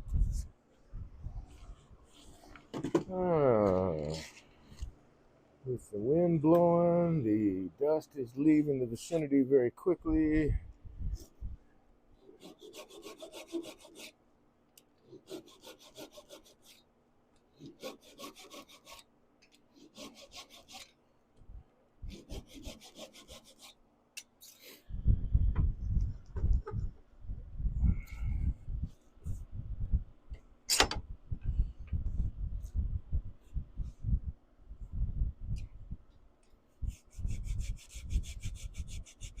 Hopefully, I've also learned that when I'm sawing something or need to, put pressure on something on the tool rest, I put something underneath it if it's wood because it will pick up a stain.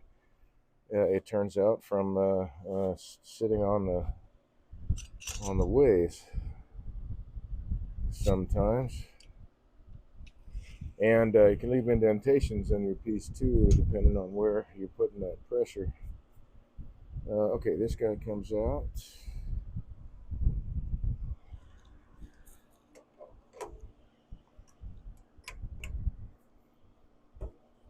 There we go.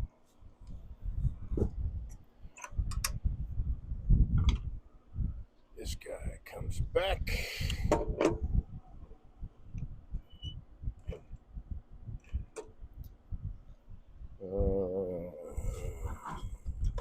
The magic key.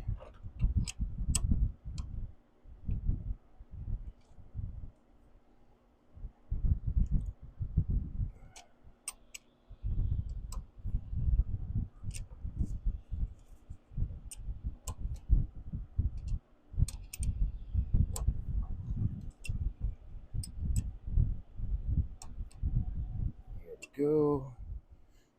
And this might have helped me out last time. Perhaps.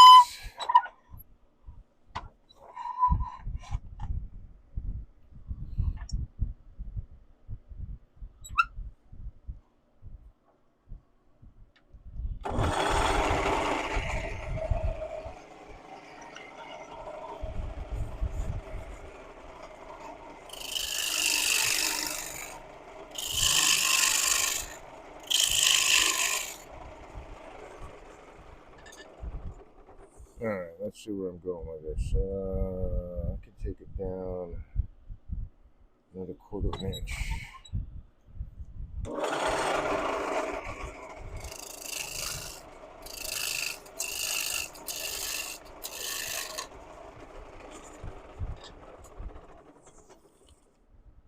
Okay.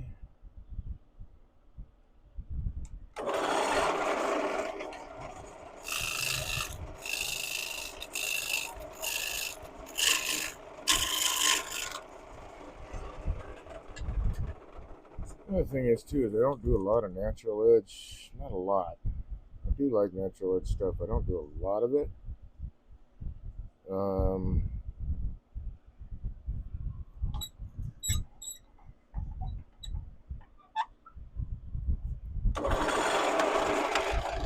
But it looks really cool sometimes. Let's see. Let's make sure that when I cut this off, that I'm not going to remove a good bit of. Okay.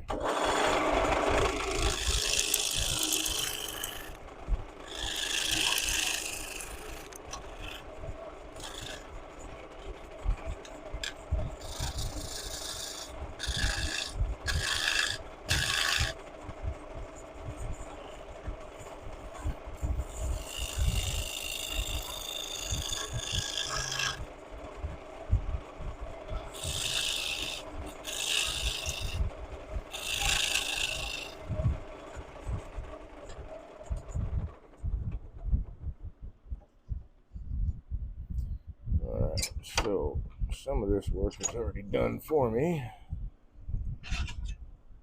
Let's see how far we get with this guy. I'm going to wrap it and then hollow it.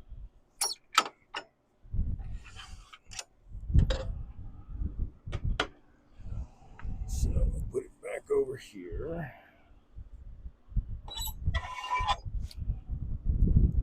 Let's remove this guy first.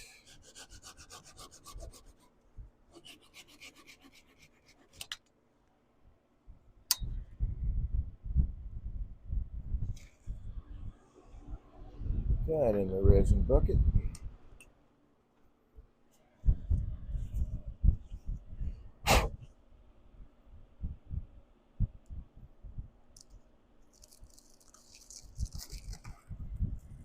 Another thing too, I guess I just probably realized myself is like, you know, when this took a bounce, the plastic wrap was around it. So you know, even if it had broken, the pieces would still be together. And the possibility for, you know, I don't know, a resin hybrid or something like that is in the future.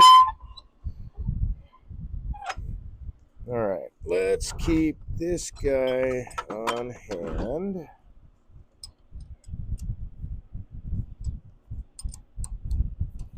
We're going to check that every once in a while.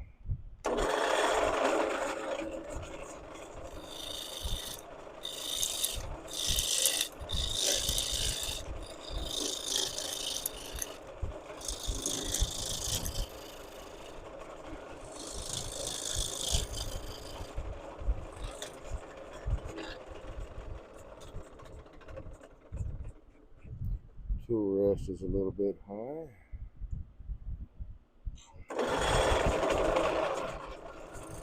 There we go.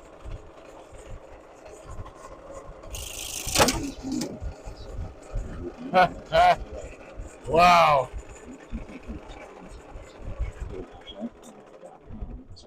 Alright, so that one smacked some equipment over here. That was impressive. So I'm going to look for a better way to hold on to this guy. So again, it's a burl. There's going to be issues. It's still in one piece, though. How about them apples?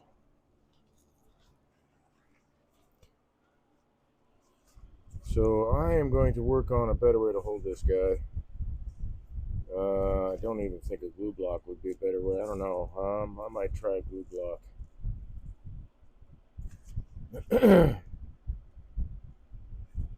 be fun when it's done turned, but it's giving me a little bit of issue. Anyway, issues with burls. These are things that can happen. It just is what it is, and you gotta roll with it and adapt, or whatever. It's just how it works Fuel out. said, put it in a bag and call it a night. Yep, that's what's gonna happen. That's what's gonna happen. That one bounced off the camera. A light, which fortunately didn't break the light, but took off my air hose from its hanger too. That was impressive. That one went almost straight up. All right, let's get rid of this. All right, there we go. I'll turn this guy off too. So I'm going to bag this guy. I happen to have one right here. And I'll get back to it probably tomorrow. Although, well, I'll get back to this tomorrow, but I may actually just take this tenon off and just do a resin pour. Clean out, say, half an inch into the piece where there's dirt and stuff, and then just do a resin pour to fill all that void so I won't have those issues anymore. Yeah, that might be something I'll do. Anyway, bag it and tag it.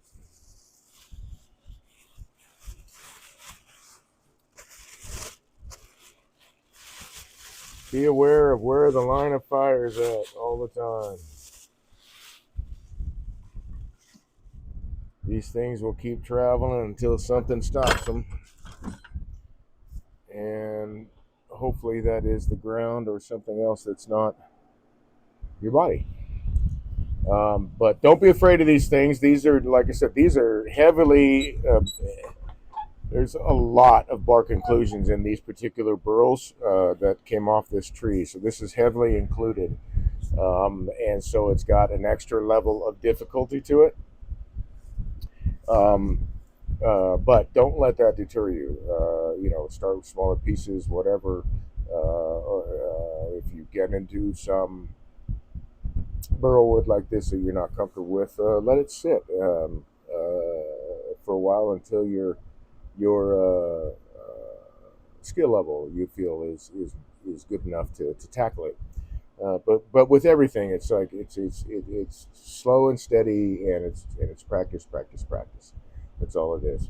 You got to realize that things are going to happen. It's a natural product. It's wood.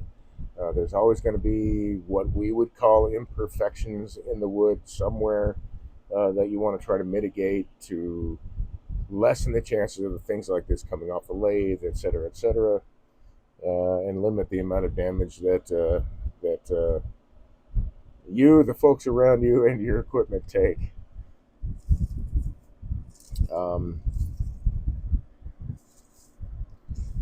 Fortunately, this, when I started turning, I probably had a few. Actually, I did have a few things come off the lathe I didn't understand in the beginning, like making sure it was secure. I started off using spur drives and not really knowing how to use them properly, and now I won't use them at all. I don't like spur drives. I think that they don't give as good a hold as, say, like this Thompson Live Center does. It serves the same purpose, but it's got two teeth, and they're in a circle. And if you do get a catch, or you stop the piece from moving somehow, like you're cutting too fast, the headstock can still spin. This will just spin against the wood. It won't remove itself from the wood or dig into the wood. It might leave you a burn mark, but typically, that's a bit of timber that you're turning away from your piece anyway. Good to know. Yeah. Just keep in mind always. I know I do that. This is a great. It can be very relaxing, although it doesn't seem like it is right now. But I'm not really stirred up or whatever. I know that this is a possibility, and I do my best to mitigate it every step I take. and it's not always possible. Sometimes you just get a piece, it's just not worth turning. It's just too much trouble, or too many. I guess I use the word imperfections, but too many issues with the wood that would cause it to fly apart or whatever. And with burls, as I said before, you can't always tell. You don't know what's in the burl until you start cutting into it. Like this has that big dirt pocket. I can't remember what Joe said, but I think that probably what happened to Joe. This would just be my guess. I know he's a careful turner, that he probably passed a point where there was a bridge keeping things together that he cut through on the inside, and that's what made it fly apart.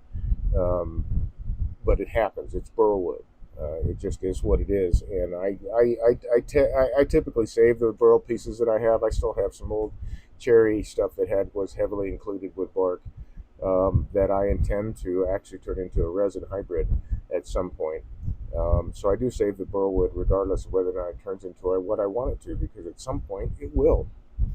Um, in theory, anyway. And at that point, usually it's already dry, and all the movements out of it. I think turning green burlwood and letting it move the way it does is pretty phenomenal, because you can get some really, really nice texture out of that, with the way the wood does its thing. Um, but even this guy, I probably won't. I don't know. I'm really, really thinking hard. I may not turn this guy unless I get it stabilized, because it's got so much punky wood in it. I may not even turn it at all. But if I am going to turn this, I'm going to get it stabilized first, because it's going to be pretty burlwood, right? But it's got so many bark inclusions. Literally, you can see all. Well, if the light isn't too crazy, you know what? Let's turn this other camera on and try this way. See all these bark inclusions throughout this thing. They're everywhere, right? So those are weak points that you have to pay attention to. And on top of it, it's really punky wood. I probably won't turn this piece. I probably won't, unless I can get it stabilized. So I'm just going to let it sit around and dry. And then in the future, because it's going to be, it's burlwood. It's going to be pretty if I can turn it. So I'll probably just let this sit on the shelf for, a couple of years, just to let it dry, and just kind of leave it in the back of my mind, going, "Yep, I got that piece. What am I going to do with it?" And wait until the right inspiration comes, I suppose. So yeah. Practice, practice, practice. Don't let the mistakes or the design changes, I guess would be the right way to put it, intimidate you too much. It's going to be, when you start turning, it's like every other endeavor. You don't get good at it. I don't know if you ever get like super good at it, like, perfection. There's always something with the wood. I mean, I'm always working on my tool handling skills. I don't think there is one person in the world that can outturn anybody else. I don't think that's the case. And besides, everybody uses different tools, and everybody's got a different skill level. I don't know what my end skill level is going to be. I have no idea, but I want to reach it. I want to see how far I can go with it. But I have that in my head. That's just the way it is for me. Once I found out that that I fell in love with this, and I kind of had a knack for it. Um, I've been hell bent for leather ever since. I've been turning for many, many, many hours. But I really, really enjoy it, regardless of whatever issues there might be with turning timber. For me, it is still one of the best therapies I've ever experienced in my life. Like, I can't, I don't know. Like let's take this for instance. I can't imagine, before, if I'd caught something like that, the very first two times I turned, if I didn't have like, I mean, I was learning from YouTube and all that, so it wasn't part of the turning club and all that stuff. I might have given it up. It's possible, but I want to tell people, yeah, don't let that happen if you can avoid it. Give it a go. Give it a real good go. I think you'll find that you really enjoy it. Yeah, Yeah, yeah. So anyway, having said that, we're going to wrap up the broadcast. I hope you stay friendly. I hope you enjoy the rest of your evening. I'm going to go dig up some grub somewhere, and I'll be back again Tuesday and Wednesday next week. I'm definitely, for sure, now adding extra days in to my turning schedule, especially with the warm weather now, because I want to, I've got a lot more time to turn, and I think my broadcasts are also going to be longer. So instead of 3 hours, I might do 4 or 5 hour stints. But I'm going to add days to my schedule. So keep your eyes peeled for that for the notifications. I hope to see you all soon and again and again and again and again.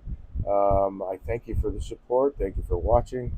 Thanks for joining me, and I hope you have a good weekend. Good night, folks. About is said. Right on. Looking forward to it. Cool. Me too. Thank you. Thank you.